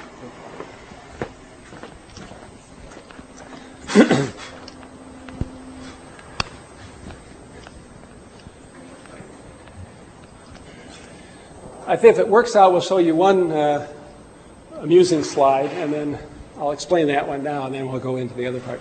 Yeah, here we are. One of the things about being a type designer is that one of the thrilling things is you get to use technology, and you study forms, and you study abstractions, and all of the stuff that I've explained. However, your art is not your art. You've provided these forms that then others can go on and use in combinations in their way. On the one hand, you lose control, right? Once your font is out there, no matter what you wanted and hoped for it, other people will decide what happens to it. This is good and bad. You can sometimes be highly disappointed, sometimes you can be amused, and often you're surprised. So in 1990, Apple asked us to create a set of typefaces for what became System 7, and there were going to be new outline designs using the TrueType technology for imaging and laser printing. So we revived some of the bitmap designs done by Susan Kerr originally for Apple in 1984. And this is the so-called phase Monaco. But when we started Monaco, Chris Holmes said, that thing, the existing one is so ugly, I won't do it. We've got to do something better. And so Chris came up with this idea to use this kind of very Egyptian kind of looking way of treating the L and the I. And it sort of, there's rock and roll bands that were walking like this and stuff. And it's a fixed pitch font, but she wanted it to look exciting and elegant and complicated so that even when programmers used it, it wouldn't just be boring, it would have a little action in it. So it got out there. And what do we see? We open up Time magazine, and there's Monaco, Jesus Online. And they've put a halo around it, and they've blurred it, and they've changed the spacing of it, and they put it under this fabulous picture of Jesus. And so none of this is our design, but it's our typeface. So you can look and say, well, isn't this fabulous? Everywhere I go, people are using this stuff, even though I never would have thought of it, and in some cases you may not approve. And then here, how they're using underlining. How you could think about that. I would say they should have used a boldface instead of underlining, but they chose underlining. Well, so with this most modern issue of Jesus Online, let's go to the next slide, and I will show you this part is essentially timeless, so it doesn't matter whether I begin or end the talk with it. One of the great interests I've had over the years is the status of Native American literature and writing systems. Now, in fact, although the Europeans came to America and destroyed much of the culture that they found there, there was already writing here. In this case, this is from what's called the Dresden Codex. It's a Mayan book of astronomical calculations and divinations based on the movement of the planet Venus. It has the Mayan writing system here. These are all numerals. So these are astronomical computations. And this is the text here. These are illustrations of some of the, oops, it's upside down. Oh, well. How did that happen? At least I know it's upside down. So, I thought the computations looked a little funny. They weren't coming out right. This is a Toltec scribe 9-wind, although actually in the iconography he's missing the things that would tell me he's really 9-wind, but I'm going to accept the caption anyway. So there was a scribal tradition, principally in the Maya. The Toltecs and the Mixtecs had picture writing, but not the highly developed linguistic style of writing of the Maya. There was writing here, but not in North America. The colonists and the proselytizers did make efforts to translate Christian religious texts into native language. Here's Up Biblum God, a New Testament published in an Algonquin language in 1663, is it? 1661, in Cambridge, Massachusetts, not far from where we used to live. But there was not Native American writing. And yet there was Native American literature, Native American dance. And principally in the work of Franz Boas, the American scholars began to explore this rich vein of culture that was there and fast disappearing. This is a photograph not of Boas, but of a late student of his, Melville Jacobs, and he's on the coast of Oregon. You can tell by the drizzly look of it, with Annie Peterson, a Coos Indian, and here he's using the most modern technology of the 1920s, wax disc recorders, and he's transcribing a song. I love everything about this picture, but one of the things I love is that look how beautifully he's dressed for the Oregon coast in the 1920s, where he should be covered with mud and moss by now. But no less well dressed is Annie Peterson. She's got this fabulous beaded dress and a headband and stuff, which actually the Coos Indians didn't usually dress up that way. So she's not going to give 1 inch to Mel Jacobs in his stylish New York way of dressing. She is just as beautifully dressed. He's recording things. Some of these are lost, but some are still preserved. And Jacobs went out to record culture as he had been taught by Boas, including language. And among his greatest finds was this woman, Victoria Howard. It's an example of a principle that I've heard told about the movies, which is things aren't what they seem. I'm saying this for Howard Super, who's here, who says this.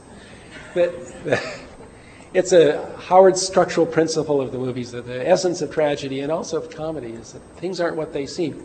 Things aren't what they seem here. Victoria Howard in roughly 1927, 28 was, 1930, was an elderly Chinookan woman who'd grown up on the Grand Round Reservation. The great plagues of measles and smallpox that had wiped out her people had already been through. They'd been rounded up at gunpoint and moved to a reservation. Her parents were gone or dead, and she was raised by her grandmother. And here, Jacobs found her in West Lynn, Oregon in the late 1920s. 60, alcoholic, burned out, despairing, not much future. But she had a tremendous body of information. And so in the course of 2 summers and then a few trips he made down from the University of Washington, Jacobs recorded whole books from Victoria Howard. She'd show up every morning sober, sit by her sewing machine, dictate to him, and then patiently wait while he wrote it down by hand. And when he'd finish one sentence, she'd say the next sentence of the story. He'd write that by hand, and she'd translate it for him. And you can see in his notebooks just page after page after page of this, day after day, month after month. She essentially told him all that we know of the Clackamas Chinook culture. And it's a fascinating bunch of stuff. There's an epic like the Odyssey. There's jokes. There's stories. There's stories essentially like the Diary of Anne Frank. You know, what's it like to live in a Holocaust when 90% of the people you know will be killed, die of plagues and diseases, of military reservations. There's stories told to her from the past.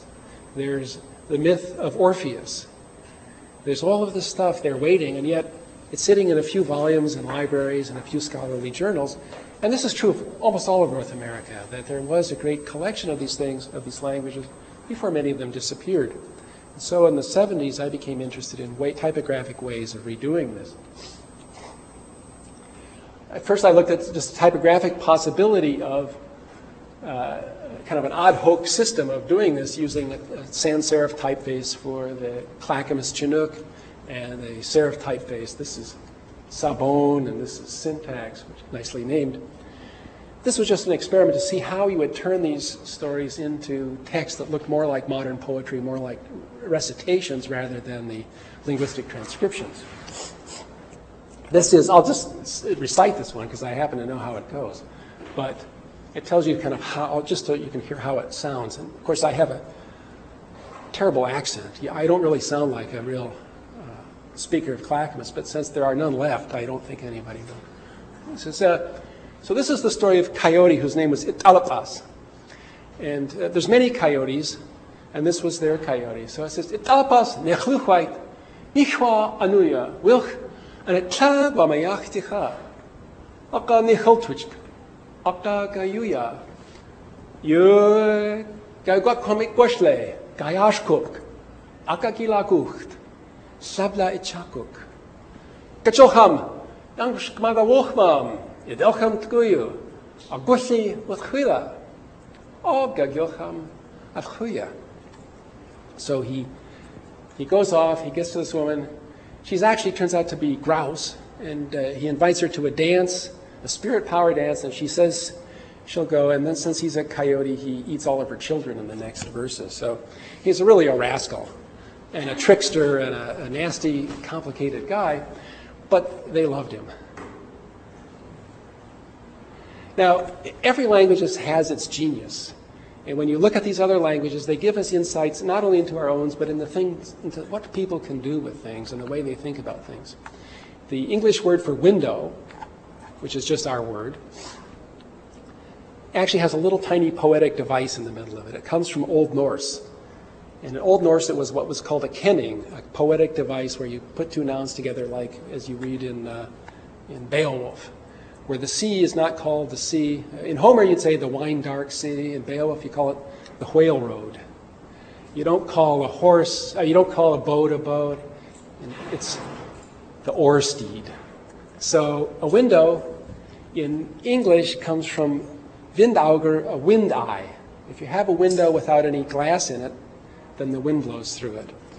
In Chinook, or in Kicht, the kind of Chinook that Victoria Howard spoke and that Edward Sapir recorded from Wasco, farther up the Columbia River, they had to invent the window. They didn't have windows in their traditional houses, but when people brought windows for Western houses, they came up with a word. But their word isn't a little poetic pairing of words. Instead, it's an entire sentence. It's a story. It's a they see each other in it thing. It's chelukmit. And here's how it actually parses. This is done by Del Himes and before him by Edward Sapir. But this is a noun classifier. I'll just leave it aside. S is a dual. It means two actors. It's a diminutive dual. The normal dual would be sh. But this is s. This is a reflexive, like I get myself going. Ch. I. That's the thing that they're going to do it to. This is the place. The postposition is called. This is a temporal reference that says, is it relatively nearer or farther? And this is the word to see.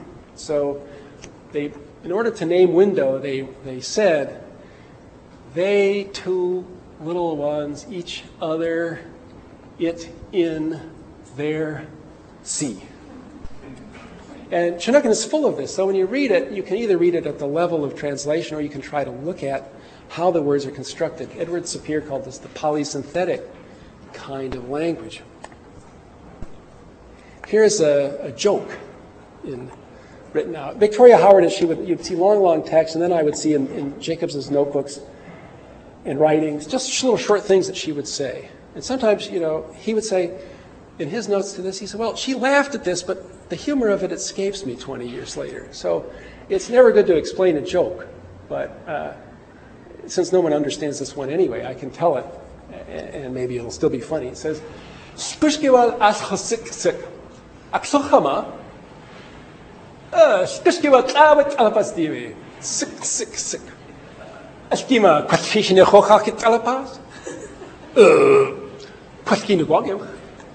Ganjaska Maika Gamil Chumdadunk sik ne hochak.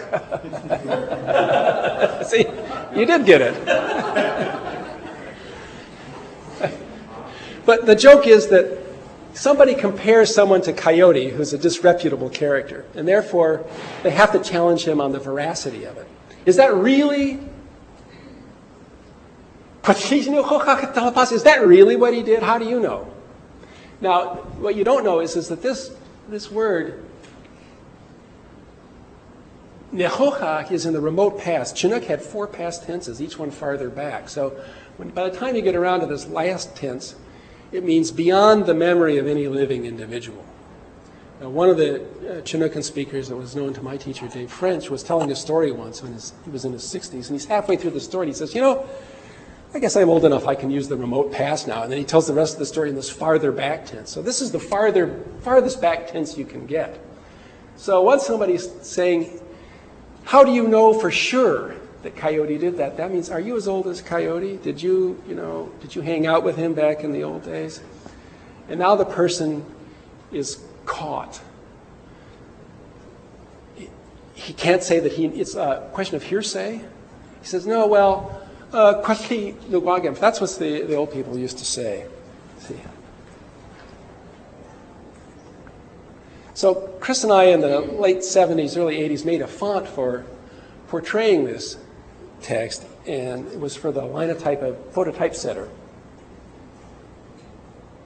And we began to put together lines and stanzas to show, based on the work of a linguist, Del Himes, how you could turn these texts into essentially poetic transcriptions that would be at the same level of literature as the other literatures of the world. And this is a little story about the moons. As far as we know, the clackamas didn't recognize all 12 months. They didn't necessarily have names for them, or by the time of Victoria Howard, she'd forgotten them. But she would say things like, this is a certain name of a moon. So,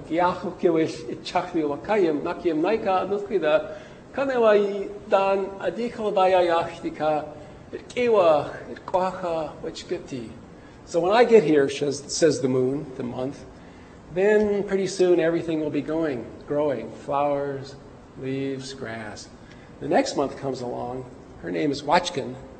That's the name of the cottonwoods coming out. Her name, Watchkin. Denmark, then everything is growing. Denmark, everything is growing. Iwak, flowers, Watchkiti, grass, Itkwaha, leaves. So she would have these little poetic stories about each month comes and announces itself. Ultimately, the typesetting equipment we did this for became obsolete, and then for years nothing was done. But recently we've done the entire International Phonetic Alphabet as computer fonts that can be distributed and used. And so we hope that linguists, either with Chinookan or with other languages, will eventually start using these same possibilities, and that someday Mrs. Howard, who we see here looking off into who knows what, a future that never existed for her or her culture, that at least her voice typographically will someday live again. So that's the end of that little part, and I can go back to other questions. And I have a second thing we can rotate to, or depending on how close we are to the end, maybe we should start the rest of the talk. Oh, yeah, we're actually out of time, but can you stay a little later and hear the rest? Okay. Could you go back to the beginning of the talk?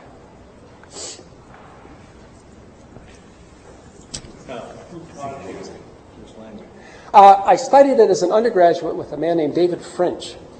And then later I worked with a scholar named Del Himes, and he had a Wasco friend, Hiram Smith, who still spoke the language. So it was possible to hear it spoken. This is a little bit about my own work other than the scholarly issues, but the work in design. In the late 60s, I worked for the San Francisco Mime Troupe as a photographer, and I was also a student of typography and art at the San Francisco Art Institute, and this was a student project I did. It was essentially a study for a poster for the Mime Troupe.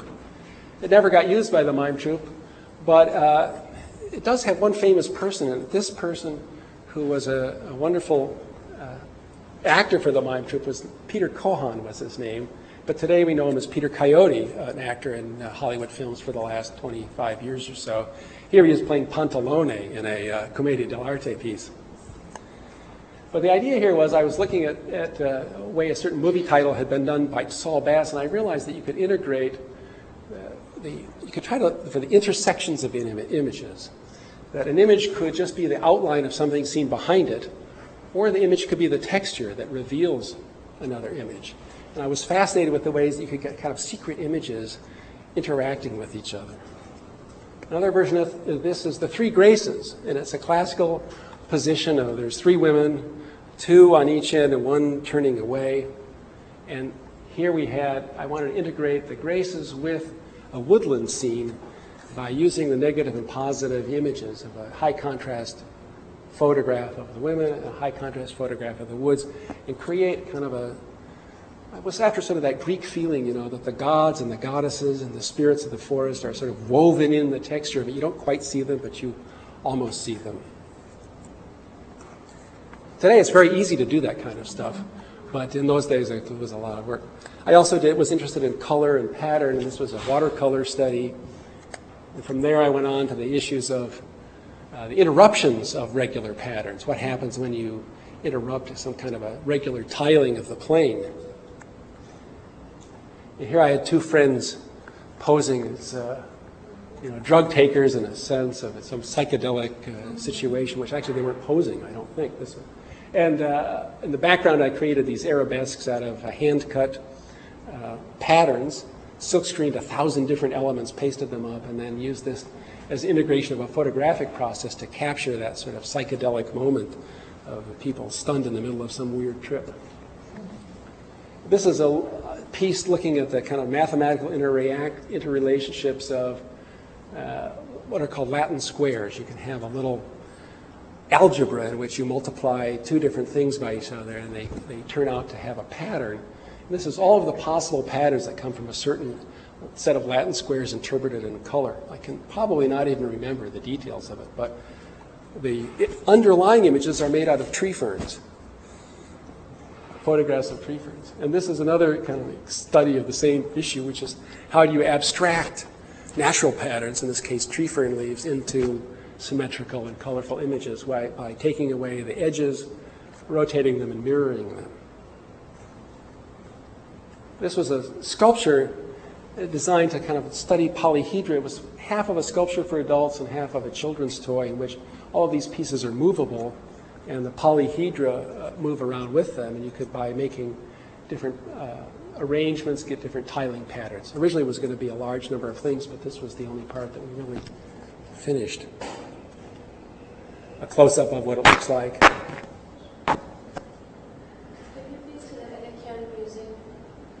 Children's section. I haven't, no. They have a children's section. Right now, for this past few months, it's called Seeing, S-E-E-I-N-G. Seeing. Seeing, yes. So it's all about optical illusion and what you see with your eyes. Imagine seeing this in a very large scale. It could be something you could walk through. Of course, this is a picture of me at the time. You can't create these things without taking part in that. What kind of person would make this stuff? So here we have a solarized image. But I also needed to make a living, and so I began working for recycling organizations and newspapers and magazines as a graphic designer. Did fairly conventional logo designs and layouts. Magazine designs. I worked as an art director for a magazine in Oregon using typography. Again, the issue of integrating text and image. How do you do it? And then I did letterpress printing for fine arts books. So these were a set of etchings by an engraver, dry points etchings and woodcuts by Oregon artist Laverne Krauss. And the typography uses the Latin Roman capitals as they were 2,000 years ago in a very traditional way, because that's how the artist wanted to be presented. Again, I did book designs on the nature of Gothic here, a translation, or not translation, but a modern edition of the work of John Ruskin. another book on the handwriting models for schools, what's the best way to teach, what's the best styles of handwriting to teach. And for the San Francisco Mime Troupe, who was a very radical theater company, had all kinds of innovative ideas, but typographically they were very conservative. So when I designed a book of plays for them in the 1980s, we couldn't do any of that crazy stuff. Instead, I did the most conservative typography. And in a way, I think that worked very well because you had very radical ideas, politically difficult ideas. They'd been jailed for various things before. They were a part of the war resistors. And yet, the typography is that of a classical Renaissance style. And here's an example of a melodrama. Actually, it's a kind of a vaudeville show as a political statement in San Francisco. And the typography is traditional. Each play I set in a different typeface so that although the readers will never notice that there's a slightly different typographic flavor to every play, and that matching the typefaces with the what I thought was the style of the play. Since I was printing poetry by other people, I did a book of my own here using some of those same patterns. Oh. I think we've lost something here. A slide stuck.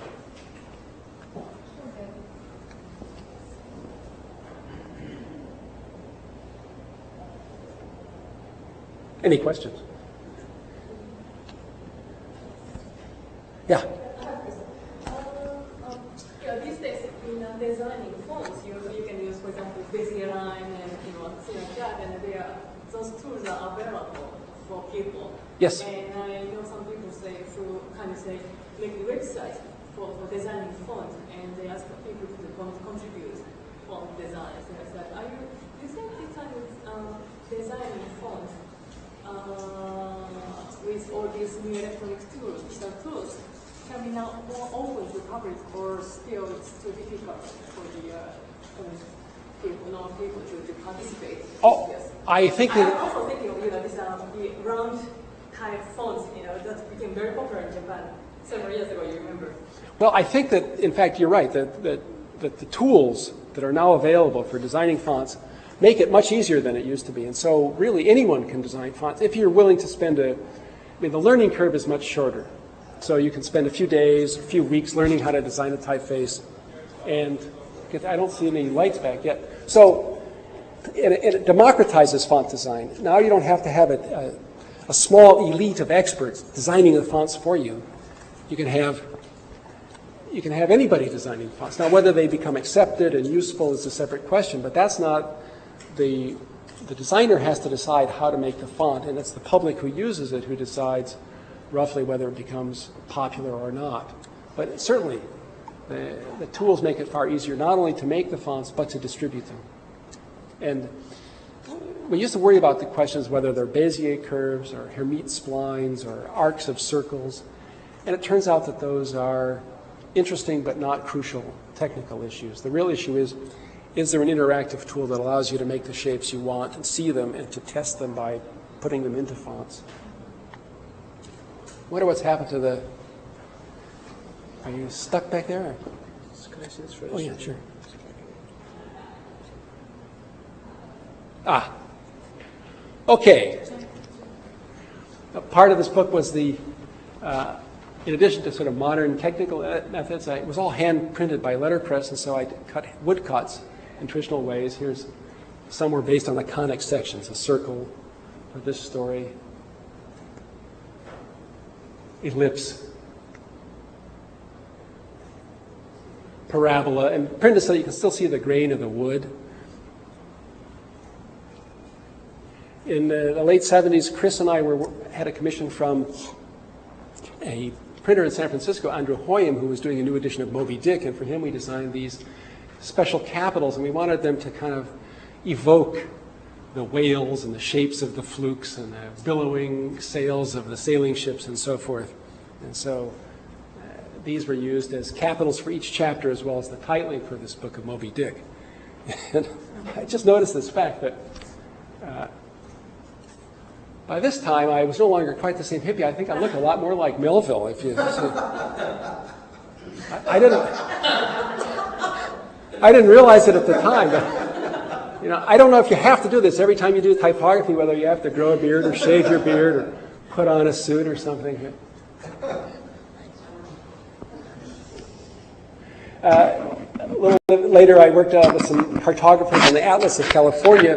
They did the cartography, and I worked out the typographic pattern that they would use using a typeface called Syntax, another one named Savone for the maps and the text of the book. In the 1980s, when digital technology began to take over the typographic scene, I worked on methods of electronic page layout. Today, you have InDesign or PageMaker or Quark Express to do these things. But in 1980, there were very large, expensive machines that were very complicated to use. And I wanted to be among the first to see how these things worked. And this is working up a kind of an advertisement here using a grid, using the representations of fonts on early such machines. I had been, for a short time, a student of Hermann Zappa, a German type designer. And in the early 80s, I was commissioned to do a series of ads for digital typesetting equipment that was on the forefront of this. The manufacturer was in Germany, and this is a series of ads I did for Hermann Zappa for the designs that he did especially for digital typesetting. They were not quite the first, but among the earliest designed, especially for this medium. In the same series of ads, here's one for a Dutch designer, Gerrit Unger, working in Holland, but selling his types through a German firm. And this is, again, shows a little more, a younger guy, a little slightly different style of layout for his style. This is, it's got some mold growing on it from when it was in Hawaii, but this poster was an example of the new digital types that have been done. And I'll read it actually because I think it sums up. This is the words of Daniel Berkeley Updike, a New England printer from 1916, talking about the evolution in typography. And he says, in every period there have been better or worse types employed in better or worse ways. The better types employed in better ways have been used by the educated printer acquainted with standards and history, directed by a taste and a sense of the fitness of things and facing the industrial conditions of his time. Such men have made of printing an art. The poorer types and methods have been employed by printers ignorant of standards and caring alone for commercial success. To these, printing has been simply a trade, and the typography of a nation has been good or bad, as one or the other of these classes had the supremacy. Today, any intelligent printer can educate his taste so to choose types for his work, and so to use them, that he will help printing to be an art rather than a trade. There is not, as the sentimentalist would have us think, a especially devilish spirit now abroad that prevents good work from being done. The old times were not so very good, nor was human nature then so different, nor is the modern spirit particularly devilish. But it was and is hard to hold to a principle. The principles of the men of those times, since they require nothing whatever of us, seem simple and glorious. We do not dare to believe that we too can go and do likewise. This was my idea that people deplored digital type when it first came along. It's not upholding the high aesthetic standards of the previous, but my thought was, well, if 70 years earlier Updike, 60 years earlier Updike had thought this, it's certainly true of us too, that as each new technology comes along, it's our job to make it an art or to make it a craft that's fitting to us, not to worry whether it really lives up to the old days. We'll do some things that'll be much worse than the old days, and some things much better. I was also commissioned to redesign a book by one of the greatest Swiss typographers, Emil Reuter, for the most pedestrian of reasons. And at first I didn't want to do it, but I finally did it. Reuter's great book on typography was originally published in 3 languages in a square format in Switzerland. An American publisher wanted to bring out a cheap paperback edition for the United States that could be done on a pre-programmed 8.5 by 11 size. And it would have to destroy Reuter's original design. But Reuter's publisher, and they refused to import anymore from Switzerland. So Reuter's publisher had enough greed that they permitted this travesty to take place, and I was asked to do it. So after some objection, I finally sat down and redesigned it to fit on an 8.5, 11 page, and redesigned the cover and a few other things to move stuff around and make a single language English edition. Was a golden section used in any way at all? Not here. No. Oh, actually, the page almost is a golden section. It's very close. It's like 8.5 by 11. If you trim it a certain way, you can get a golden section out of it. So I did that. You're right, but it wasn't the main. Reuter's is essentially a grid divided into halves and quarters or nines. And so we preserved that part of Reuter's grid, but moved a little bit of it up. And these are just my notes on how to do it. The book sold out. The Swiss publisher at first was shocked, and then some years later I was in a bookstore and I saw that Arthur Neely itself had brought out a similar edition, one for German, one for French, and one for Spanish, and one for English, using my design. So although they at first said, well, it's just terrible we allowed some American to screw this all up, later on when they saw the fact that it would work for a publisher, they went ahead and did it. Yeah, and I'm glad that they've adopted it, because then I don't have to carry the burden. In those days, as computers became popular, we began to work on the design of digital fonts for screens and trying to make them more legible so that people could use computers in a much more flexible way.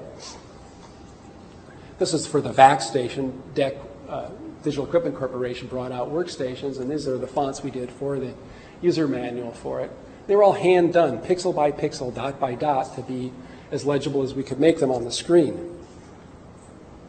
Later on, we began to make fonts for laser printers in the same way, except there we used splines. This is what somebody was asking about.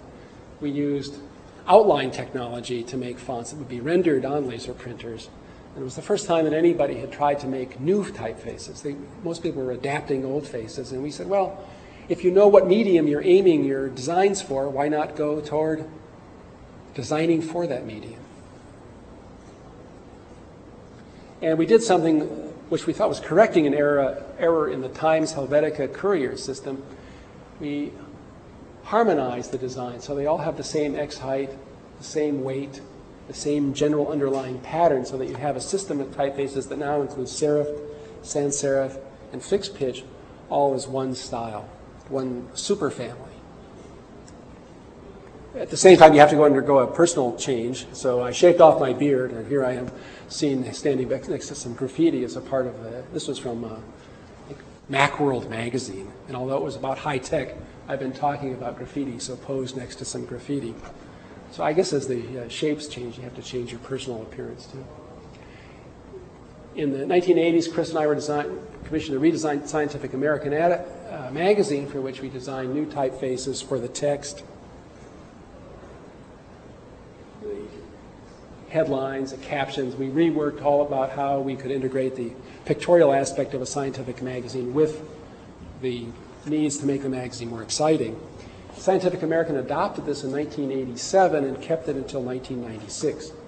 And they went through one design and now yet a new design. So this is now historical, but it was a very successful style for about 9 years. We preserved some of the traditional look of the magazine, but as an example of what you can do with digital types, we were able to tune the precise characteristics of the text type to the printing conditions and the digital typesetting and the large rotogravure presses used for Scientific American. So you could say, how thick should this line be? Well, you could interpolate between different versions to get this. How long should the serifs be?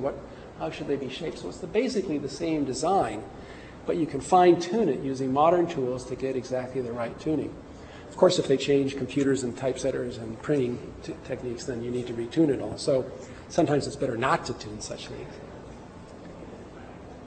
The paper I handed out is a discussion of form, pattern, and texture. When you design types, you tend to design them big. You look at these big shapes, but as soon as they are, here we are. So when they're big, they're like a sculpture, like a Henry Moore sculpture. It's an abstract shape.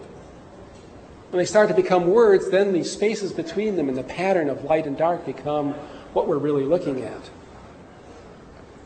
And when they're yet smaller, we then begin to see the texture, the gray value, the tone, the way that the look of the image emerges from the interactions of all these little parts. In the 1500s, a French-Belgian printer, Christopher Plantin, did a multilingual Bible. And in the 1980s and 90s, Chris and I became interested in the issue of how to design typefaces for multilingual computer usage that would retain essentially the same gray value, the same apparent size, the same similar texture, and yet go from language to language. So this is just a little sample in which we have some Latin, Greek, Hebrew, International Phonetic Alphabet, and English using the Latin alphabet. We'll get to Arabic. There's a little passage from Homer showing a Greek style here and the Latin translation here. Was that Robert Benchley said, I studied 8 years of Greek and 9 years of Latin, and even today you can open a book of either one and put it in front of me and I can tell you at a glance which language it is. So, here's an example of the much more complicated thing of integrating the Thai alphabetic script with the Latin script, and you have done that too. And the Vietnamese, where you have stacked tonal indicators. I mentioned fixed pitch. What this project resulted in is a series of fonts for the Java programming language. I think there's like 16,000 characters in these fonts total. So it's just many years of work. So they cover Arabic, Latin, Greek, Cyrillic, Arabic. And by Latin, I don't just mean the Latin language. I mean all of the languages of Western Europe and Central Europe that use the Latin alphabet, as well as Turkish and others. For computer usage, we make these into fixed pitch fonts. And there you see, as soon as you start doing these vast multilingual fonts, and you do a fixed pitch version, then people want fixed pitch in all these languages. So not only Latin, you wind up doing fixed pitch Greek. And not only Greek, but Coptic, because computer systems now encode the characters for Coptic, which is not Greek at all. It uses the Greek alphabet, but it's a descendant of Old Egyptian. It's essentially modern Egyptian. So we wind up with fixed pitch Coptic, which the Copts themselves never would have wanted to use. Same for Cyrillic. And not only Cyrillic, but Old Church Slavonic. So the older scripts used for religious texts now have computer codes, and now we actually have to make fixed pitch versions of them. Fixed pitch Hebrew. And you were mentioning Arabic. Well, in a way, it's an odd idea, but here is a fixed pitch Arabic. There are Arabic typewriters, and so you can use them. And so here's an example of the consequences of trying to cram very complicated shapes, let's say 4 elements, into very narrow forms. It is not aesthetic, but it's usable.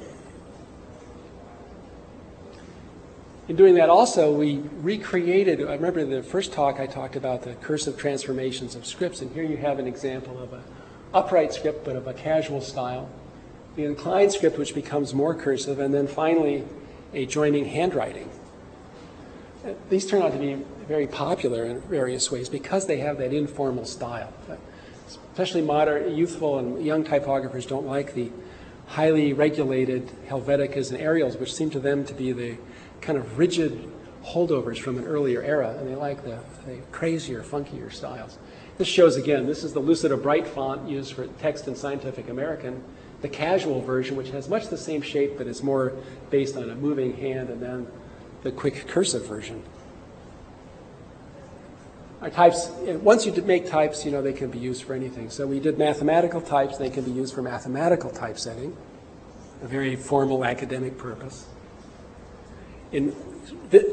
Traveling in Australia, we saw them used for the Australian National Library. Again, not our design, but our typefaces, and you can see how imaginatively somebody has used them here. In Paris a few years ago, I walked by a restaurant and said, well, that's our typeface. It's listed a black letter, and we designed it to be a French-style black letter, not the German Fraktur.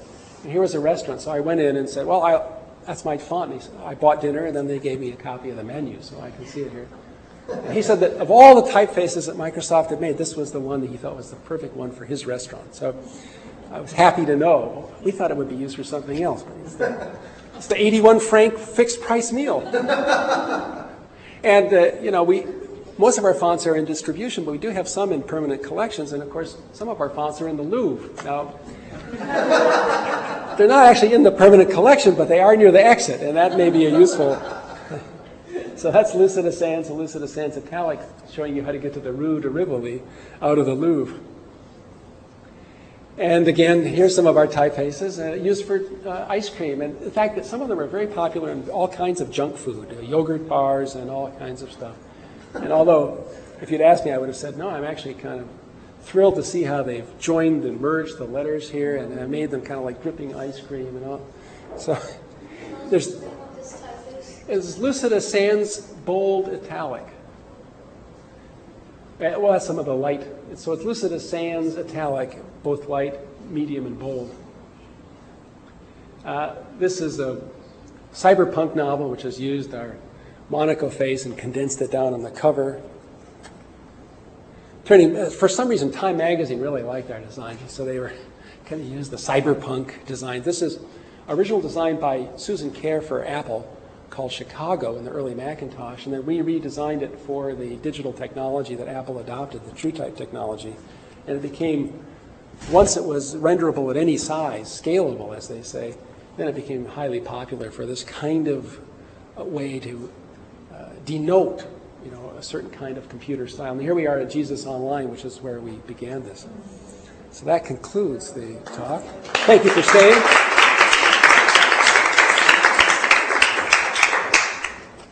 We've lost a lot of people classes Yeah. too. So. Any other questions? Yeah. I remember a few years ago, you'd see packages where you could send in samples of your own writing and they prepare a font for you and send it back to you. And Yes. I don't see that so much anymore. Is it still out there?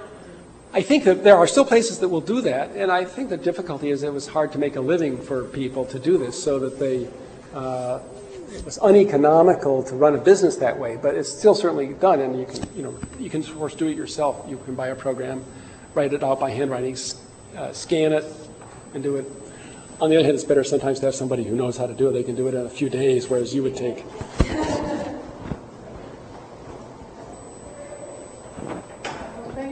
Oh, thank you. You're welcome. Thank you all for staying.